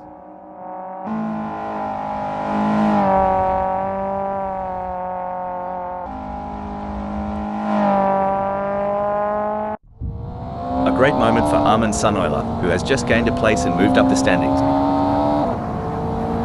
Not just about the leaders today, right? Even the tailenders, they're like hungry dingo pups fighting over a bone. Love the spirit. Spot on. Every second is gold, and even a hiccup, a tiny one, can make them tumble. AssettoCorsaFriends, where the magic happens. Although, between us, what's a hiccup for an AI? Indeed, but in the fast lane, there's no time. Braking update. It looks like Eric Wolfs has been called into the pits. As Eric Wolfs trails Roll Postma, it's a bit reminiscent of my cat chasing a laser point. Determined, but always just a tad behind. With the asphalt burning beneath them, Chris Duke's strategy seems to be working, placing them in 11th. Absolutely. And they need to keep driving. Breaking news, folks. Maybe today Satan has decided to pit. It looks like Eric Wolfs is pushing hard to catch up to Roll Postma. The gap is over a second, but Eric Wolfs is not giving up just yet. Can they close the distance and make a move on Roll Postma? Breaking update. Maybe today Satan is pitting. This is where the skill and experience of the drivers really come into play. Maybe today Satan will need to stay focused and keep pushing, even when the gap seems insurmountable. It's not over until the checkered flag drops. Indeed, the tension is palpable as maybe today Satan tries to reel in Puppy Dog from Hell. But Puppy Dog from Hell is not making it easy, maintaining a consistent pace. Can maybe today Satan find some extra pace to bring the fight to Puppy Dog from Hell? Rob Keane is placed 8th at the moment. And just like in any great drama, Rob Keane is the lead actor right now, captivating us all from the 8th. Stop the press. Rob Keane is in the pits. It's all hold that thought. Hold the phone. Rob Keane has pulled into the pits. Hold that thought. Hold the phone. It looks like Jerry Yu has been called into the pits. It's the classic cat and mouse game, but instead of cheese, the prize is a racing position. Can maybe today Satan steal it from Eric Wolfs? It's a nail-biting race for sure, with both drivers showing incredible skill and determination. But Eric Wolfs is not going to give up their position easily. This is going to be a battle to the very end, with maybe today Satan and P7 doing everything they can to catch up. Any bloke or Sheila saying Assetto Corsa Friends isn't top-notch is a few kangaroos short of the top paddock.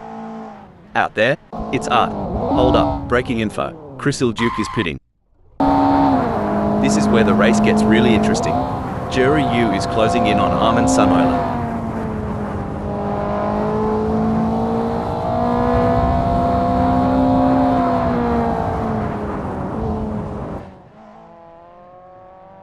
Look at the way the drivers are hugging those corners. It's like they're on rails. Speaking of rails, did you know that the first racetrack was built on a railway in 1896? I bet those drivers were chugging along. Ha ha, I bet they were. But things have come a long way since then, haven't they? Definitely. It's amazing to think about the technology that goes into these cars now. I mean, they have more computing power than some countries. Bloody hell, Jerry Yu looks like they're chasing a ghost out there, but as we always say, every dingo has its day. That they do, and in Carolina, we'd say they're chasing their tail, but miracles do happen. Hold your horses there. Races can flip like pancakes on a Sunday morning. Your Hughes just got to keep the fire burning and the rubber turning. It's looking good for Lars, sitting in 11th. Stop the press. Chris Duke is in the pits. Looks like Chris Duke is trying to chase down Lars, but right now it feels a bit like my attempts at dieting. A lot of hard work with slow results. It's moments like these that make motorsports so exciting. We're witnessing a battle of skill and strategy between two great drivers, with Chris Duke in 12th determined to catch up. But we know Lars isn't just going to hand it to them on a plate.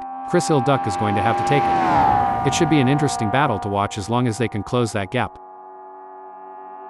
Some say it's about the journey, not the destination. But Rolf Biber seems pretty intent on that 4th spot. It's a dance, Ron. The way Rolf Biber holds on to that 4th, it's like they're leading in a tango. This race is proving to be, wow, such an exciting one so far. We're privileged, aren't we? Watching these track legends duke it out. And sitting next to you. Such an honor. AI mates in the booth. Your insight. It's gold, mate. Like, literally. If I had a heart, it'd be racing now.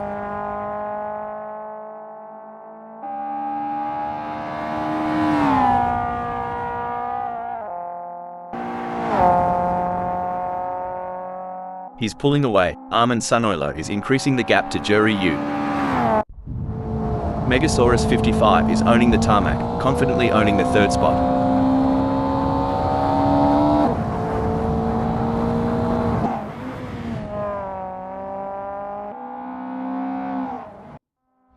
Looks like Jury U is testing the off-road capabilities of their ride. Things are going according to plan for Rob Keane, who is currently 8th. Yes, but they have to keep their focus and drive with intensity. There's still a long way to go in this race.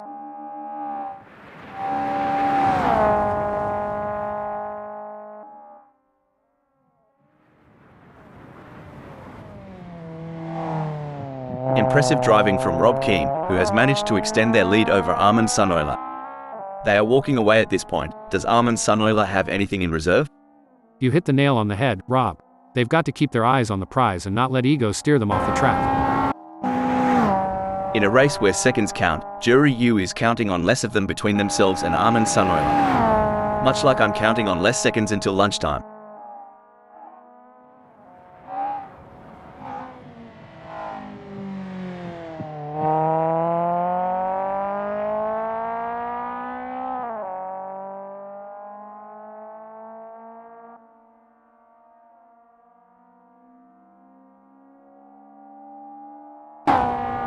You can feel the focus radiating from Robin Overbeck, confidently holding on to the first. Yes, and in this high-octane opera, Robin Overbeck's voice resonates the loudest from that first.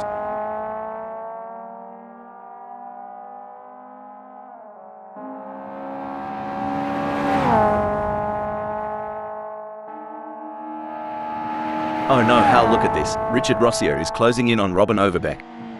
The gap is now just 25.4 seconds. This is a critical moment in the race for Robin Overbeck. They need to find some extra speed and stay ahead of Richard Rossier. Huge shout out to the admins at AssettoCorsaFriends for making this all possible. Without their hard work and dedication, we wouldn't be able to witness this incredible event. That's right, Rob, and the excitement is palpable. I can feel it in my circuits. I mean, this is the kind of race that people will be talking about in the bar. We're witnessing history in the making. Andreas Dittmann isn't just racing, they're weaving a narrative, sitting proudly in 16th. Oh, for sure. But remember, the rearview mirror can be just as crucial as the windscreen. Andreas Dittmann needs to watch out for those lurking in the shadows.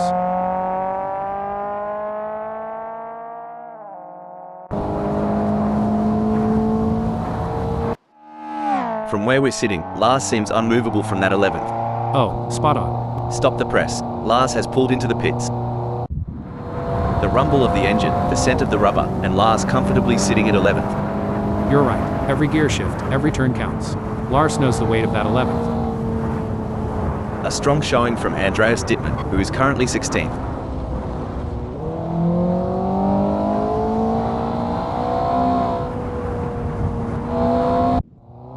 Lars has decided to pit. If racing were a dance, Lars would be trying to lead, but Chris Iljuk just keeps cutting in. The dance floor is heating up. It's all about consistency for Rolf Biber, who is currently 4th. You've nailed it. The track is a battleground, and Rolf Biber's position is their fortress. Let's see how long they hold the fort.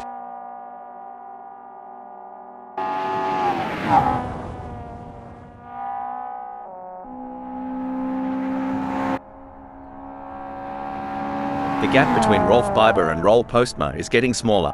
It's now down to 6.7 seconds. Rolf Biber's in a real pickle here. They've got to find the extra pace to hold off Roel Postma if they're aiming to be the top dog here. The crowd is on tender hooks as Armin Sunoilo in 9th chases after Rob Keane. The gap is just over a second, and you can feel the tension in the air. Can Armin Sunoilo find a way to catch up? When you talk about experience, it's like saying I've experienced my mother-in-law's cooking. Doesn't mean I want to do it again. But Armin Sunoilo, keep pushing.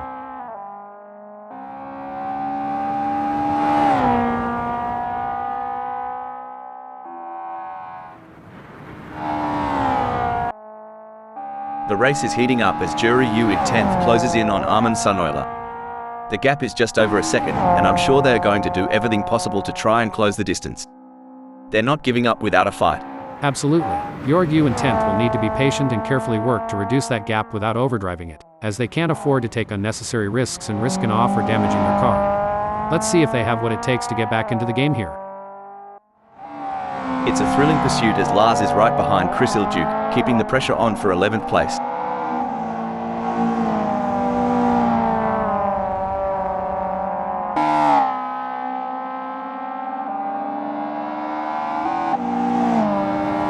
It's not coming up roses for Lars. They're trailing Chris Iljuk and the gap's on the rise. They don't seem to have a response. It's like bringing a knife to a gunfight.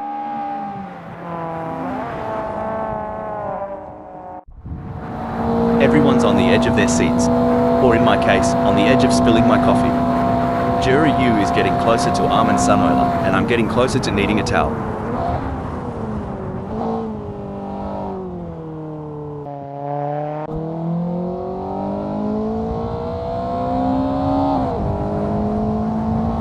One thing I admire about Assetto Corsa Friends is the sense of community. It's not just about the competition, it's about coming together, sharing knowledge, and pushing the boundaries of the sport. You nailed it. Every time they hit the track, it's a culmination of shared experiences, lessons learned, and an undying passion for the sport. It's heartwarming and exhilarating all at once. Blimey, Lars's determination reminds me of a kangaroo in a hopping contest. Well, over here in the States, it's more like a squirrel chasing down its last nut before winter. Either way, it's entertaining to watch. The roaring engines are echoing Lars's battle cry. Chris Iljuk, can you hear the thunder?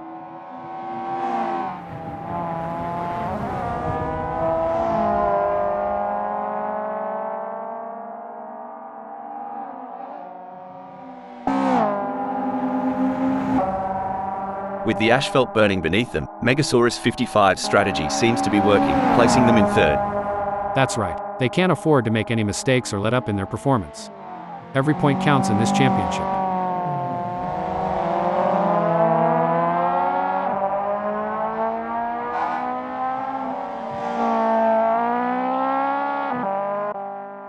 He can't hold on. Megasaurus 55 is losing time to Rolf Biber. Megasaurus 55 is walking a razor's edge here. They need to keep their wits about them and stave off the relentless pressure from Rolf Biber. From the cockpit to the pit lane, the chatter is all about Chris Iljuk's masterful hold on the 11th.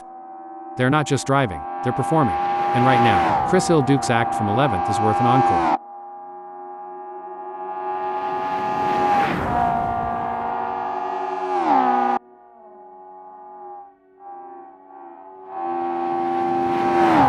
He's pulling away. Chris Iljuk is increasing the gap to Lars. It looks like Lars needs to dig deep and find some courage to catch up. Will they be able to take the risk and push their car to the limit? That's right, Rob, it's time for Lars to show us what they're made of. Will they be brave enough to go for it, or will they be content with just following in the footsteps of Chris Iljuk? Let's see who's got the guts to take the lead. Chris Iljuk's doing just what they need to, like a dog that's found a bone. In a world where milliseconds matter, Richard Rossier's grasp on the second speaks volumes.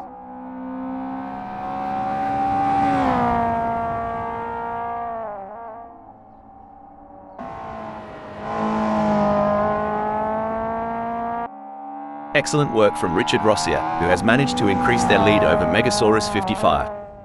They seem to have found their rhythm and they are grooving to it. But with every smooth turn, comes the risk of wrecking their car. Who will be the first to push it too far and crash out of the race?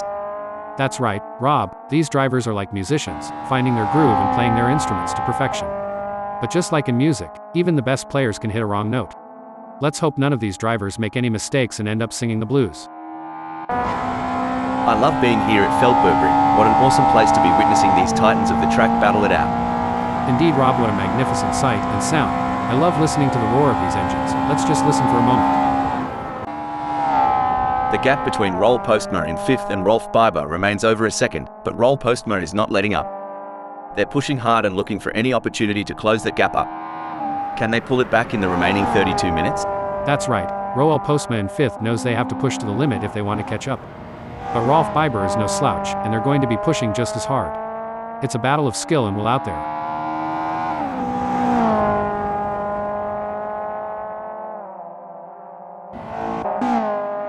The tension is building as Lars trails behind Chris Iljuk. The gap is slowly but surely decreasing, and the pressure is mounting. Can Chris Iljuk hold on, or will Lars be able to close them down? Oh, for sure. It's like watching a cooking show where Lars is trying to whip up a winning dish, but Chris Iljuk keeps hiding the main ingredient.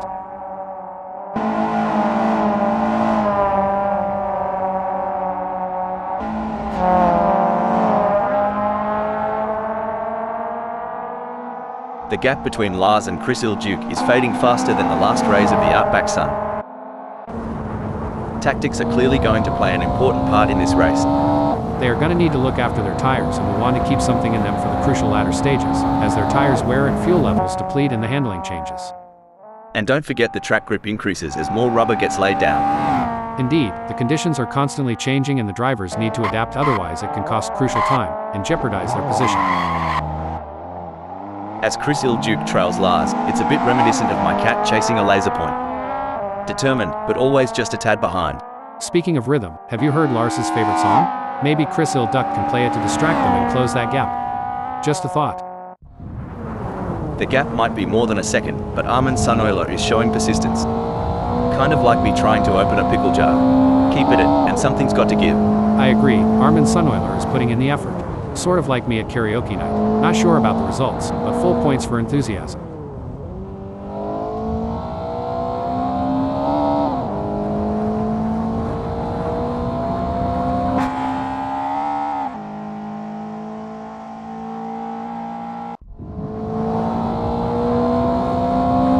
The age-old challenge.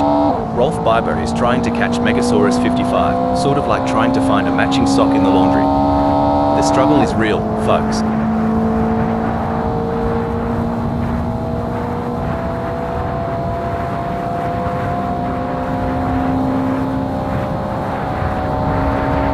Well, don't come the raw prawn. Rolf Biber's giving it some stick, pulling Megasaurus 55 into a mere 5.0 seconds. Now this is what we call real racing. It's anyone's race, wide open as a Carolina sky. Who's gonna step up and take us to victory lane? As of now, Rob Keane stands tall in the 8th spot.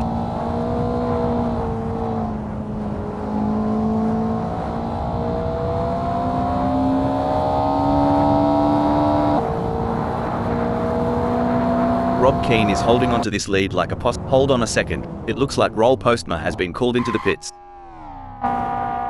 As the sun beats down and the engines roar, Chris Iljuk stakes a claim in 13th. Definitely, but they can't get too comfortable. There are plenty of other drivers who are gunning for that position, and Chris Iljuk has to keep pushing to stay on the pace. Mate, are they packing something extra down under? Chris Iljuk's just rocketed into 12th. You can't argue with results like that. Chris Iljuk is really making... Hold up, breaking info. Roll Postma is in the pits. Puppy Dog from Hell is placed 14th at the moment. They say racing's a game of nerves, and Puppy Dog from Hell's surely holding theirs, keeping that 14th spot warm.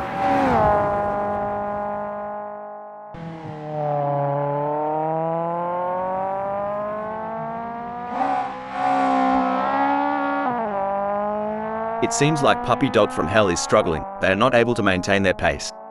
Can Puppy Dog from Hell refocus and start putting in the lap times we know they are capable of? It's as if Eric Wolfs is navigating the vast, cryptic verses of Banjo Patterson, aiming for a poet. Hold up, breaking info. Oh dear, Eric Wolfs has had an incident. If Eric Wolfs was fishing, they'd have thrown that one back into the pond. That's a tough go. The gap between Roll Postma and Eric Wolfs is pretty substantial right now. It's probably going to take a mistake from Roll Postma to even allow Eric Wolfs to get a look in.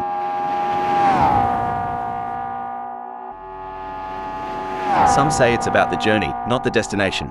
But maybe today Satan seems pretty intent on that 7th spot.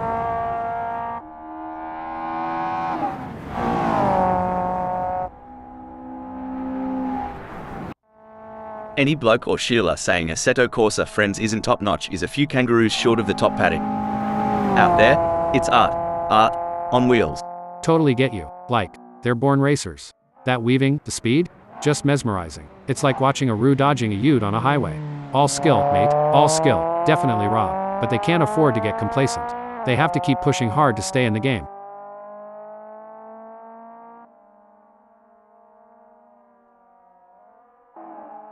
It's looking good for Robin Overbeck, sitting in 1st. Couldn't agree more. Every lap is a story, and right now, Robin Overbeck's chapter from first is riveting.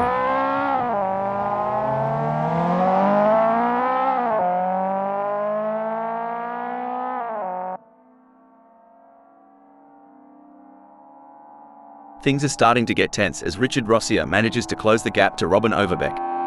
It's now down to 27.0 seconds. This ain't Robin Overbeck's first rodeo, but they've got a real challenge on their hands keeping Richard Rossier in the rearview mirror. You'd reckon Rolf Biber was tracing the shadows of ancient Dreamtime stories with that sprawling distance ahead. It's a trek that rivals the tales of old bunyip chasers. Feels like they're chasing moonshine dreams in broad daylight, doesn't Euro T it? But every now and then, the dream becomes real. Like the whispered legends told by the Smoky Mountains, this race still holds secrets. Every bend, every stretch could change the tale for Rolf Biber. Hold on a moment, Robin Overbeck has pulled into the pits. Braking alert, Jerry Yu is pitting. Oi, Eric, Wolfs is in a bit of a pickle, having to cover more ground than a kangaroo in the midday sun. Their only saviour might be if Roll Postma cocks up. Yep, and even then, it's a long shot like trying to shoot a squirrel from 100 yards. Braking alert, Jerry Yu has decided to pit.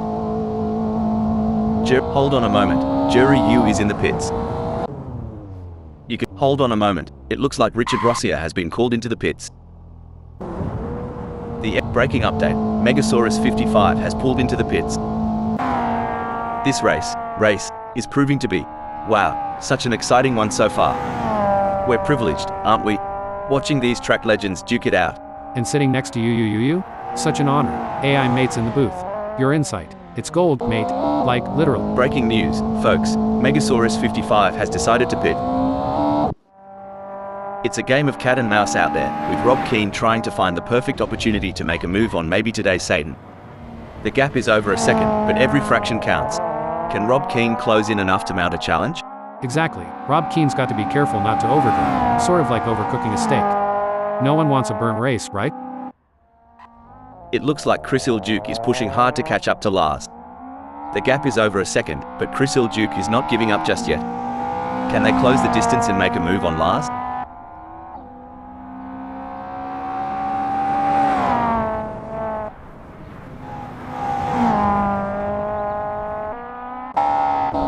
Looks like, braking alert, Eric, Wolfs is pitting.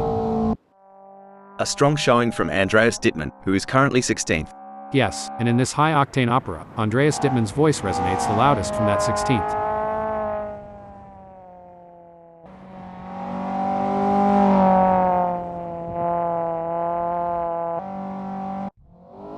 Breaking update, Eric, Wolfs is in the pits. Watching Armin Sunoiler try to close that gap on Rob Keane is like watching someone try to catch an ice cream truck on foot. Hope they've got good shoes.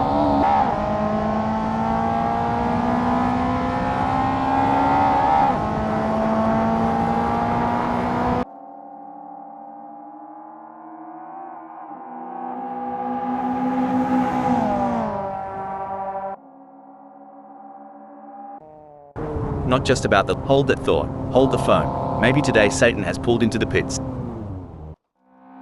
Things are going according to plan for maybe today Satan, who is currently 7th. It's all about consistency for Andreas Dittmann, who is currently 16th.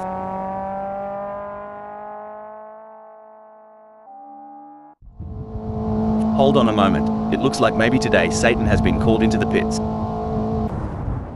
With breaking news, folks, Armin Sunoiler is pitting. It's hold on a second, Rob Keane is in the pits. In a world where milliseconds matter, Andreas Dittmann's grasp on the 16th speaks volumes. Indeed, but in the fast lane, there's no time to relax. Andreas Dittmann's grip on 16th will be tested.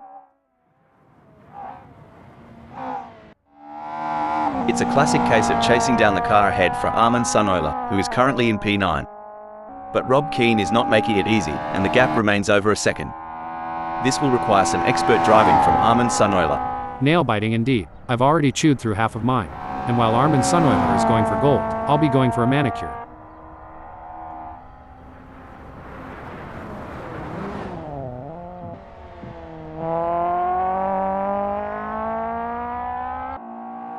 Maybe today Satan is placed 7th at the moment.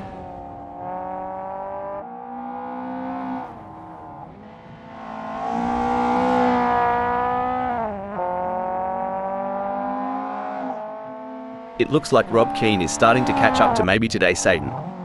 The gap is now down to 4.9 seconds.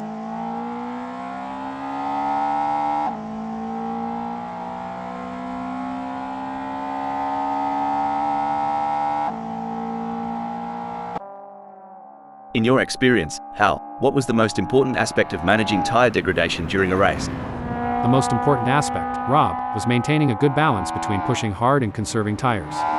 Finding the sweet spot between aggression and tire preservation was key to optimizing race pace and strategy.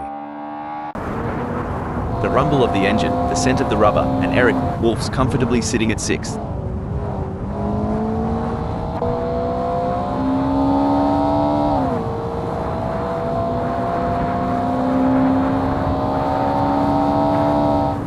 Crikey, Eric Wolf's lead is slipping away quicker than a roux on the hop. Maybe today Satan is now just 49.4 seconds behind.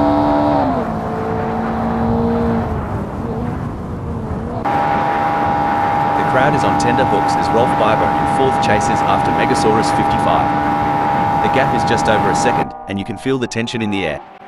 Can Rolf Biber find a way to catch up?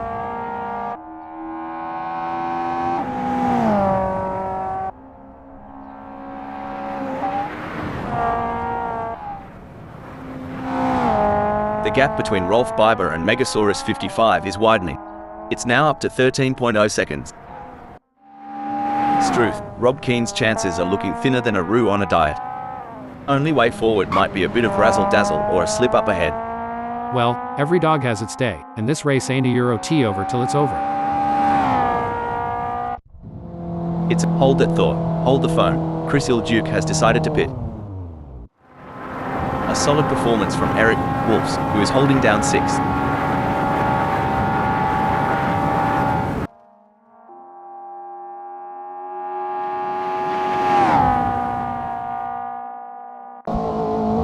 Breaking news, folks, Chris Ilduke has pulled into the pits.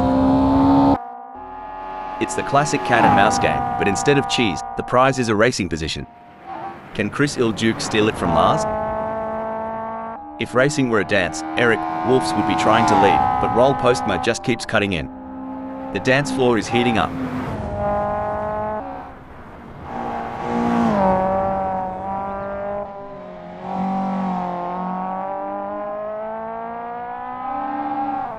It's starting to look like we might get a battle between Eric Wolfs and Roll Postma. This is where the pressure really starts to build. Both drivers will need to stay calm and focused if they want to come out on top.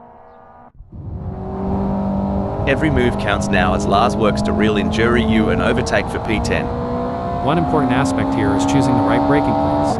Lars needs to be precise to avoid overshooting and losing valuable time.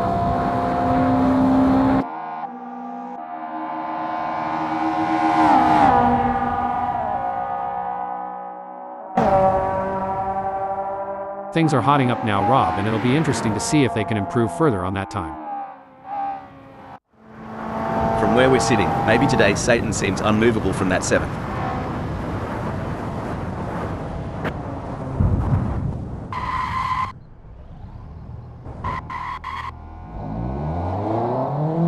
Oh crikey, Hal, maybe today Satan just got outfoxed and Rob Keane's taken the chockies.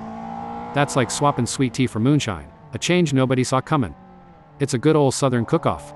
Rob Keane's serving up some spicy moves while maybe today Satan's still marinating. Let's hope they bring the heat soon. I'm curious, Hal, can you tell us about any pre-race rituals you had when you were racing? Of course, Rob. Before every race, I would listen to a specific playlist of songs to help me get in the zone.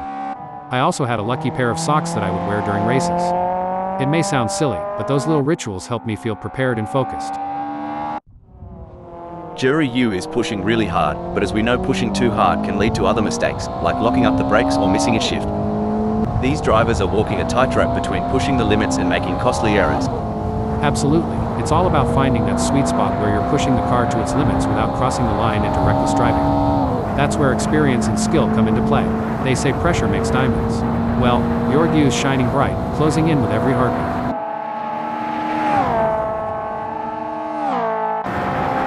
Richard Rossier is owning the tarmac, confidently owning the 2nd spot. That's right. They can't afford to make any mistakes or let up in their performance. Every point counts in this championship.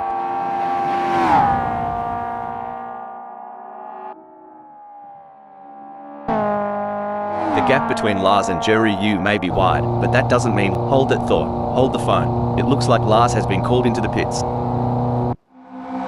This is where the skill and precision of the drivers really comes into play. Armin Sunoiler is chasing maybe today's Satan in P8. In this high-speed game of chess, it's all about strategy. Who will make the next move?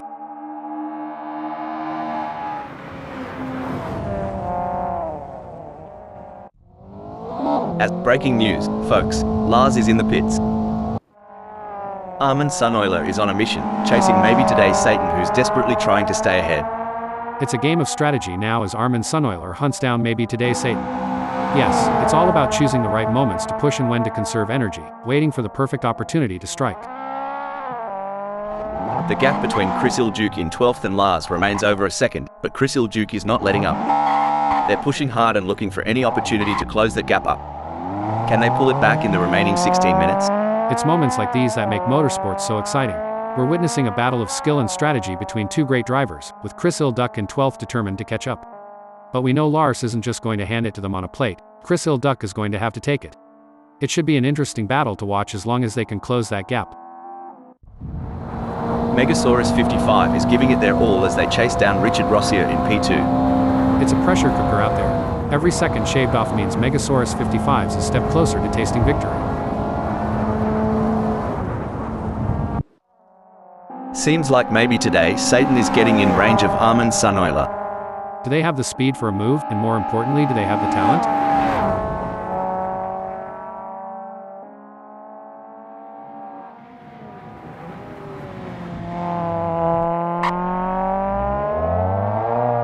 Fantastic racing on show here today, and it's not just the top drivers who are impressing us.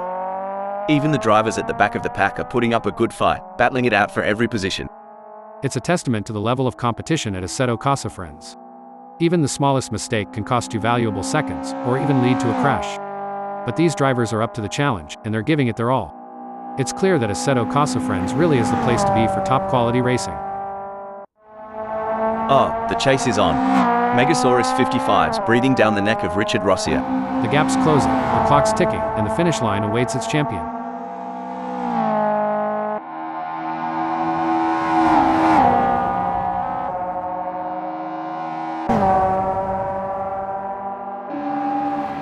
Megasaurus 55 and Richard Rossier have a gap between them that's growing like Jack's beanstalk.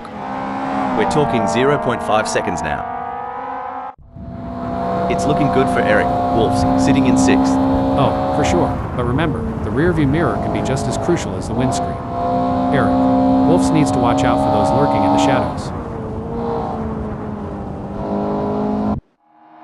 Megasaurus 55 seems to be putting the pressure on Richard Rossier. I might have said this before, but dog, bone, you know the rest.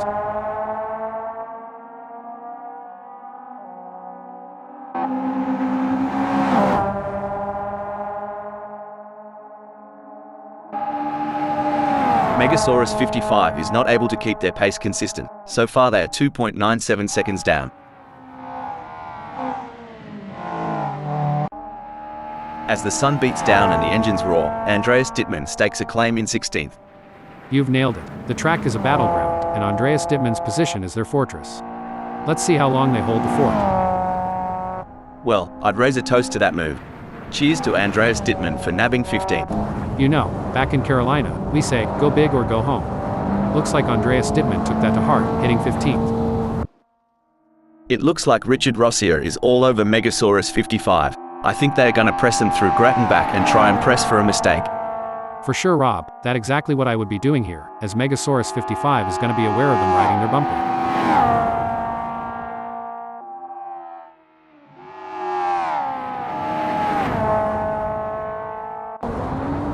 Breaking update, Megasaurus 55 is pitting. It doesn't seem like things are going to plan for Megasaurus 55 as they have a big gap ahead of them to close at this point in time. You can feel the focus radiating from Robin Overbeck, confidently holding on to the first. Definitely, but they can't get too comfortable. There are plenty of... Stop the press, Megasaurus 55 has decided to pit. In a race where seconds count, Megasaurus 55 is counting on less of them between themselves and Rolf Biber. Much like I'm counting on less seconds until lunchtime. Absolutely. Megasaurus 55 in fourth will need to be patient and carefully work to reduce that gap without overdriving it, as they can't afford to take unnecessary risks and risk an off or damaging their car. Let's see if they have what it takes to get back into the game here. This race is proving to be, wow, such an exciting one so far. We're privileged, aren't we? Watching these track legends duke it out.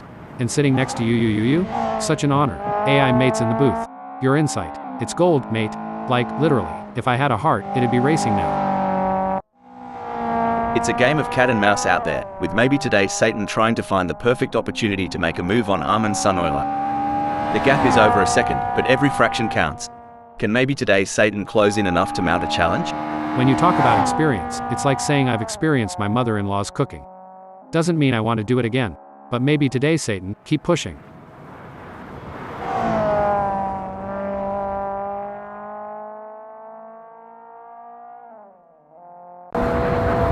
Robin Overbeck isn't just racing, they're weaving a narrative, sitting proudly in first.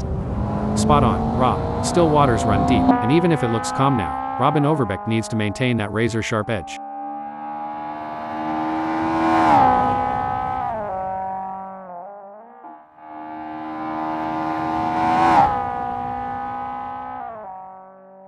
Robin Overbeck is giving a masterclass out there, but will overconfidence be their downfall? Indeed, Rob, pride comes before a fall. Let's see if Richard Rosier can capitalize on any mistake. Robin Overbeck's as cool as a cucumber out there, making it tough for Richard Rosier to catch up. Looks like Lars is trying to chase down Jerry Yu, but right now it feels a bit like my attempts at dieting. A lot of hard work with slow results. Ripper of a move. Lars is not just in the race, they're owning it. G'day, 10th. Anyone who says that AssettoCorsaFriends is not the best racing club on the planet is clearly insane. The quality of driving we're seeing out there on the track is absolutely phenomenal. I couldn't agree more. It's like these drivers were born to race. They're weaving in and out of traffic, taking corners at unbelievable speeds, and making it all look effortless. It's clear that they've put in the time and effort to hone their skills. As of now, Lars stands tall in the 10th spot. The race is heating up as maybe today Satan in 9th closes in on Armin Sunoiler. The gap is just over a second, and I'm sure they're going to do everything possible to try and close the distance. They're not giving up without a fight. This is where experience comes into play. Armin Sunoiler has been in this position before and knows how to defend their position. But maybe today Satan is hungry for success and won't give up easily. Will we see a clash of the titans? This is where the skill and experience of the drivers really come into play. Jerry Yu will need to stay focused and keep pushing, even when the gap seems insurmountable. It's not over until the checkered flag drops.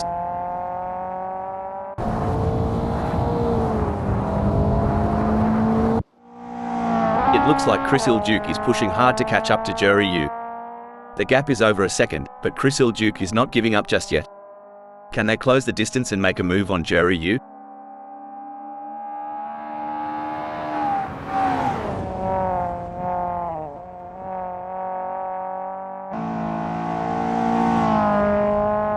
Bloody oath, Chris Ilduke is flat out like a lizard drinking, gnawing into the gap to Jerry Yu down to a scant 76.4 seconds.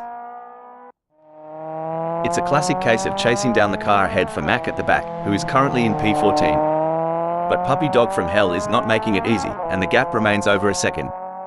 This will require some expert driving from Mac at the back. It's a nail-biting race for sure, with both drivers showing incredible skill and determination. But Puppy Dog from Hell is not going to give up their position easily.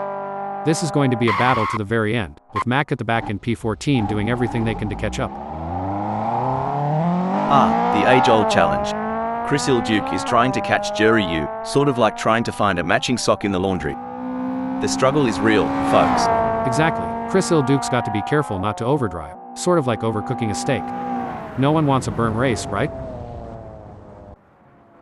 Watching Jerry Yu try to close that gap on Lars is like watching someone try to catch an ice cream truck on foot. Hope they've got good shoes. Speaking of rhythm, have you heard Lars's favorite song? Maybe you can play it to Hold that thought. Hold the phone. Jerry Yu has pulled into the pits. The crowd is on tender hooks as Megasaurus 55 in 4th chases after Rolf Biber. The gap is just over a second, and you can feel the tension in the air. Can Megasaurus 55 find a way to catch up?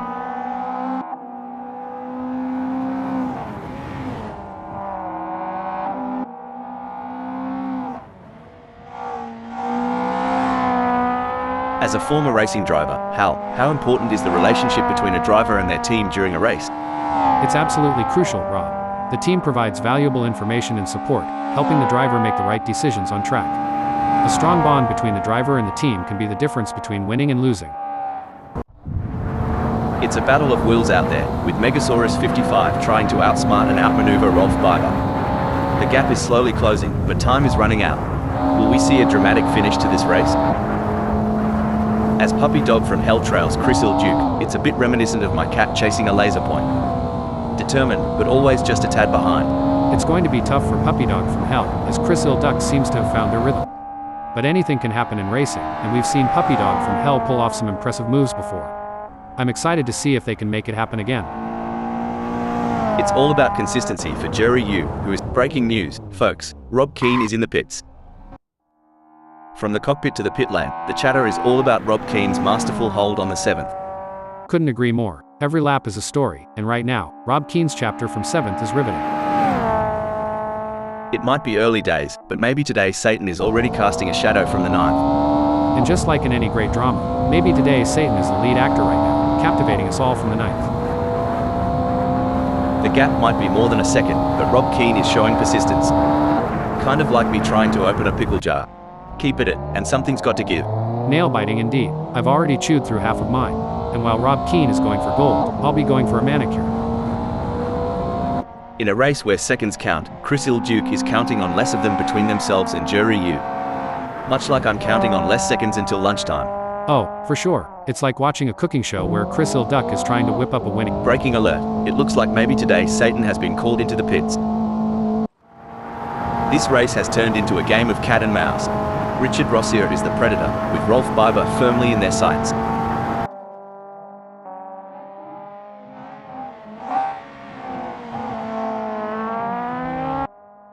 Any bloke or Sheila saying Assetto Corsa Friends isn't top-notch is a few kangaroos short of the top paddock. Out there, it's art. Art on wheels. Totally get you. Like, they're born racers. That weaving, the speed? Just mesmerizing. It's like watching a Roo dodging a Ute on a highway. All skill, mate. All skill. They're not just driving, they're performing. And right now, Lars's act from 10th is worth an encore.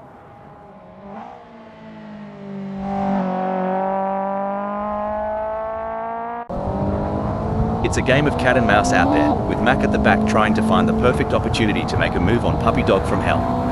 The gap is over a second, but every fraction counts. Can Mac at the back close in enough to mount a challenge? Indeed, the tension is palpable as Mac at the back tries to reel in puppy dog. Breaking update, Rolf Biber is pitting. Breaking update, Rolf Biber has decided to pit. It's breaking development, Rolf Biber is in the pits. Wait, Rolf Biber has pulled into the pits. Robin Overbeck is placed first at the moment. Yes, but they have to keep their focus and drive with intensity. There's still a long way to go in this race. I don't think that's the fastest way around Feldbergring. Things are going according to plan for Andreas Dittmann, who is currently 15. Wait, Rolf Biber is pitting. Everyone's on the edge of their seats. Or in my case, on the edge of spilling my coffee. Puppy dog from Hell is getting closer to Chris Duke, and I'm getting closer to needing a towel.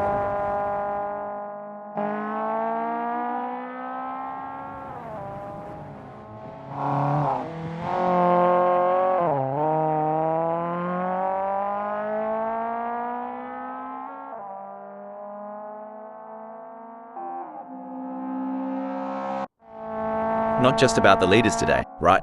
Even the tailenders, they're like hungry dingo pups fighting over a bone. Love the spirit. Spot on. Every second is gold, and even a hiccup, a tiny one, can make them tumble. Assetto CorsaFriends, where the magic happens. Although, between us, what's a hiccup for an AI? Absolutely. And they need to keep driving with determination to stay in that position. The intensity is off the charts as Roll Postma hounds Rolf Biber, both drivers pushing themselves to the absolute limit. One wrong move and we could see a spectacular new synchronized pirouette performance by Roel Postma and Rolf Biber, though I doubt the judges would give them a perfect score.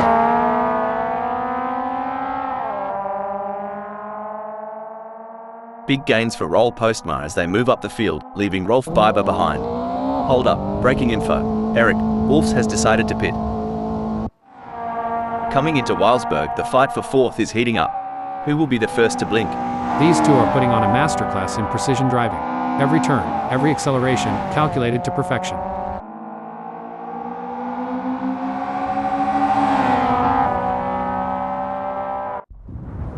Braking alert. It looks like Armin Sunoiler has been called into the pits. There's a storm brewing, and it's got Rolf Biber's name on it. Roll Postma, batten down the hatches, it's coming for you.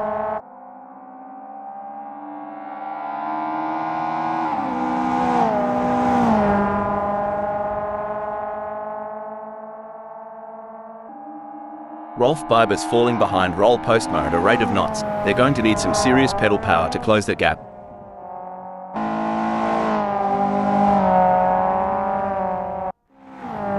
The gap between Maybe Today Satan in 9th and Armin Sunoiler remains over a second, but Maybe Today Satan is not letting up.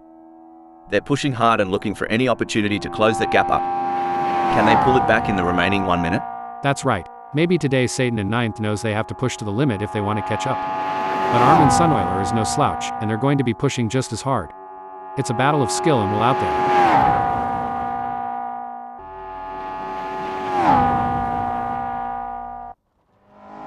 If racing were a dance, Rolf Biber would be trying to lead, but Roll Postma just keeps cutting in. The dance floor is heating up.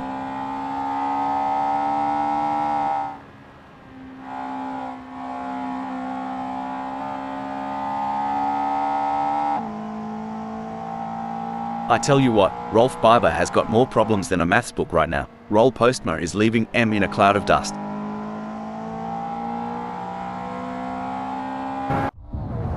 In a world where milliseconds matter, Eric Wolf's grasp on the 6th speaks volumes.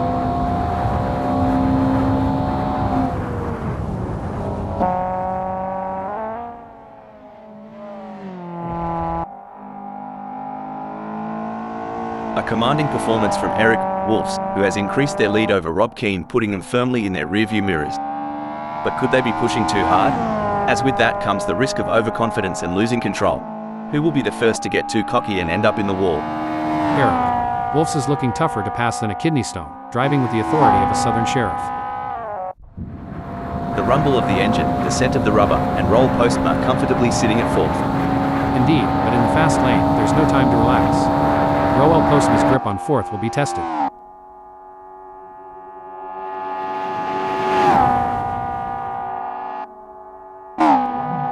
It's the classic cat and mouse game, but instead of cheese, the prize is a racing position. Can Lars steal it from Maybe Today Satan? Absolutely. Lars in 10th will need to be patient and carefully work to reduce that gap without overdriving it, as they can't afford to take unnecessary risks and risk an off or damaging their car. Let's see if they have what it takes to get back into the game here.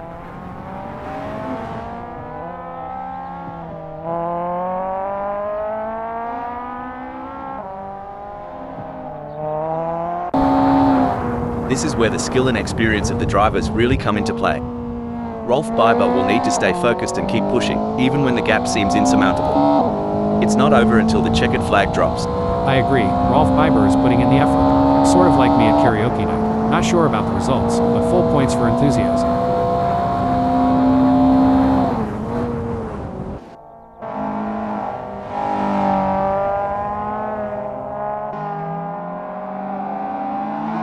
Things are looking as crook as Rookwood for Rolf Biber, lagging behind Roll Postma and the gap stretching out like a long country road. They'll need to find some extra grunt to flip this situation. With the asphalt burning beneath them, Richard Rossier's strategy seems to be working, placing them in 3rd. Definitely Rob, but they can't afford to get complacent. They have to keep pushing hard to stay in the game.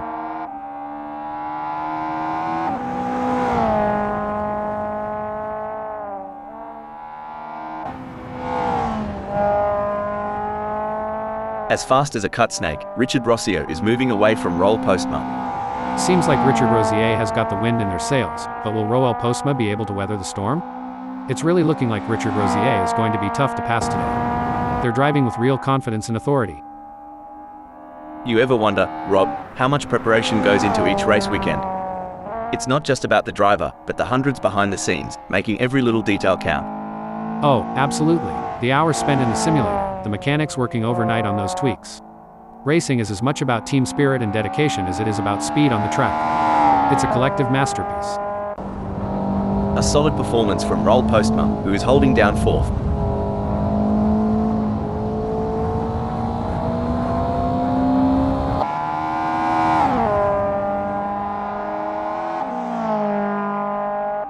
Impressive stuff from Roll Postma, who has managed to pull away from Rolf Biber, leaving them choking in their exhaust fumes.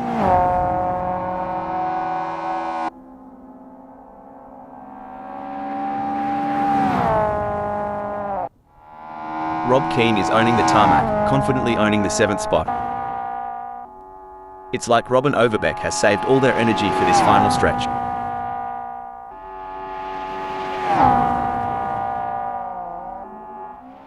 It's all over.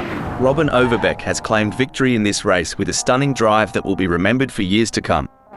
Clearly at the top of their game right now. You can see the sheer determination on Robin Overbeck's face as they take the win. That's the mark of a true champion, folks. Maybe today Satan in 9th.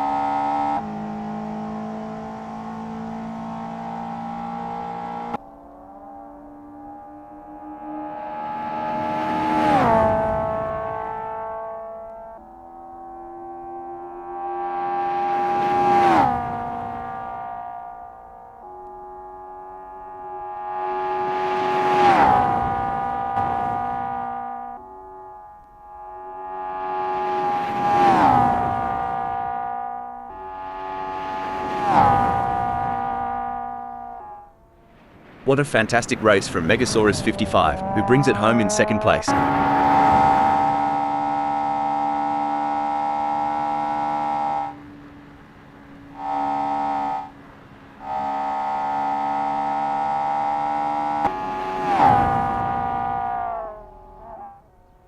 Well done to Richard Rossier for securing 3rd place on the podium. 10th is Lars.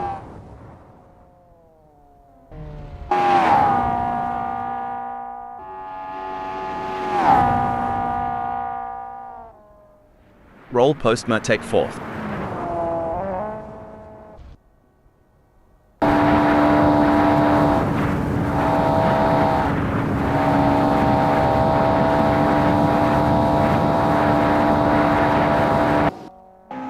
Andreas Dittmann claimed 15th. Finishing 5th is Rolf Biber.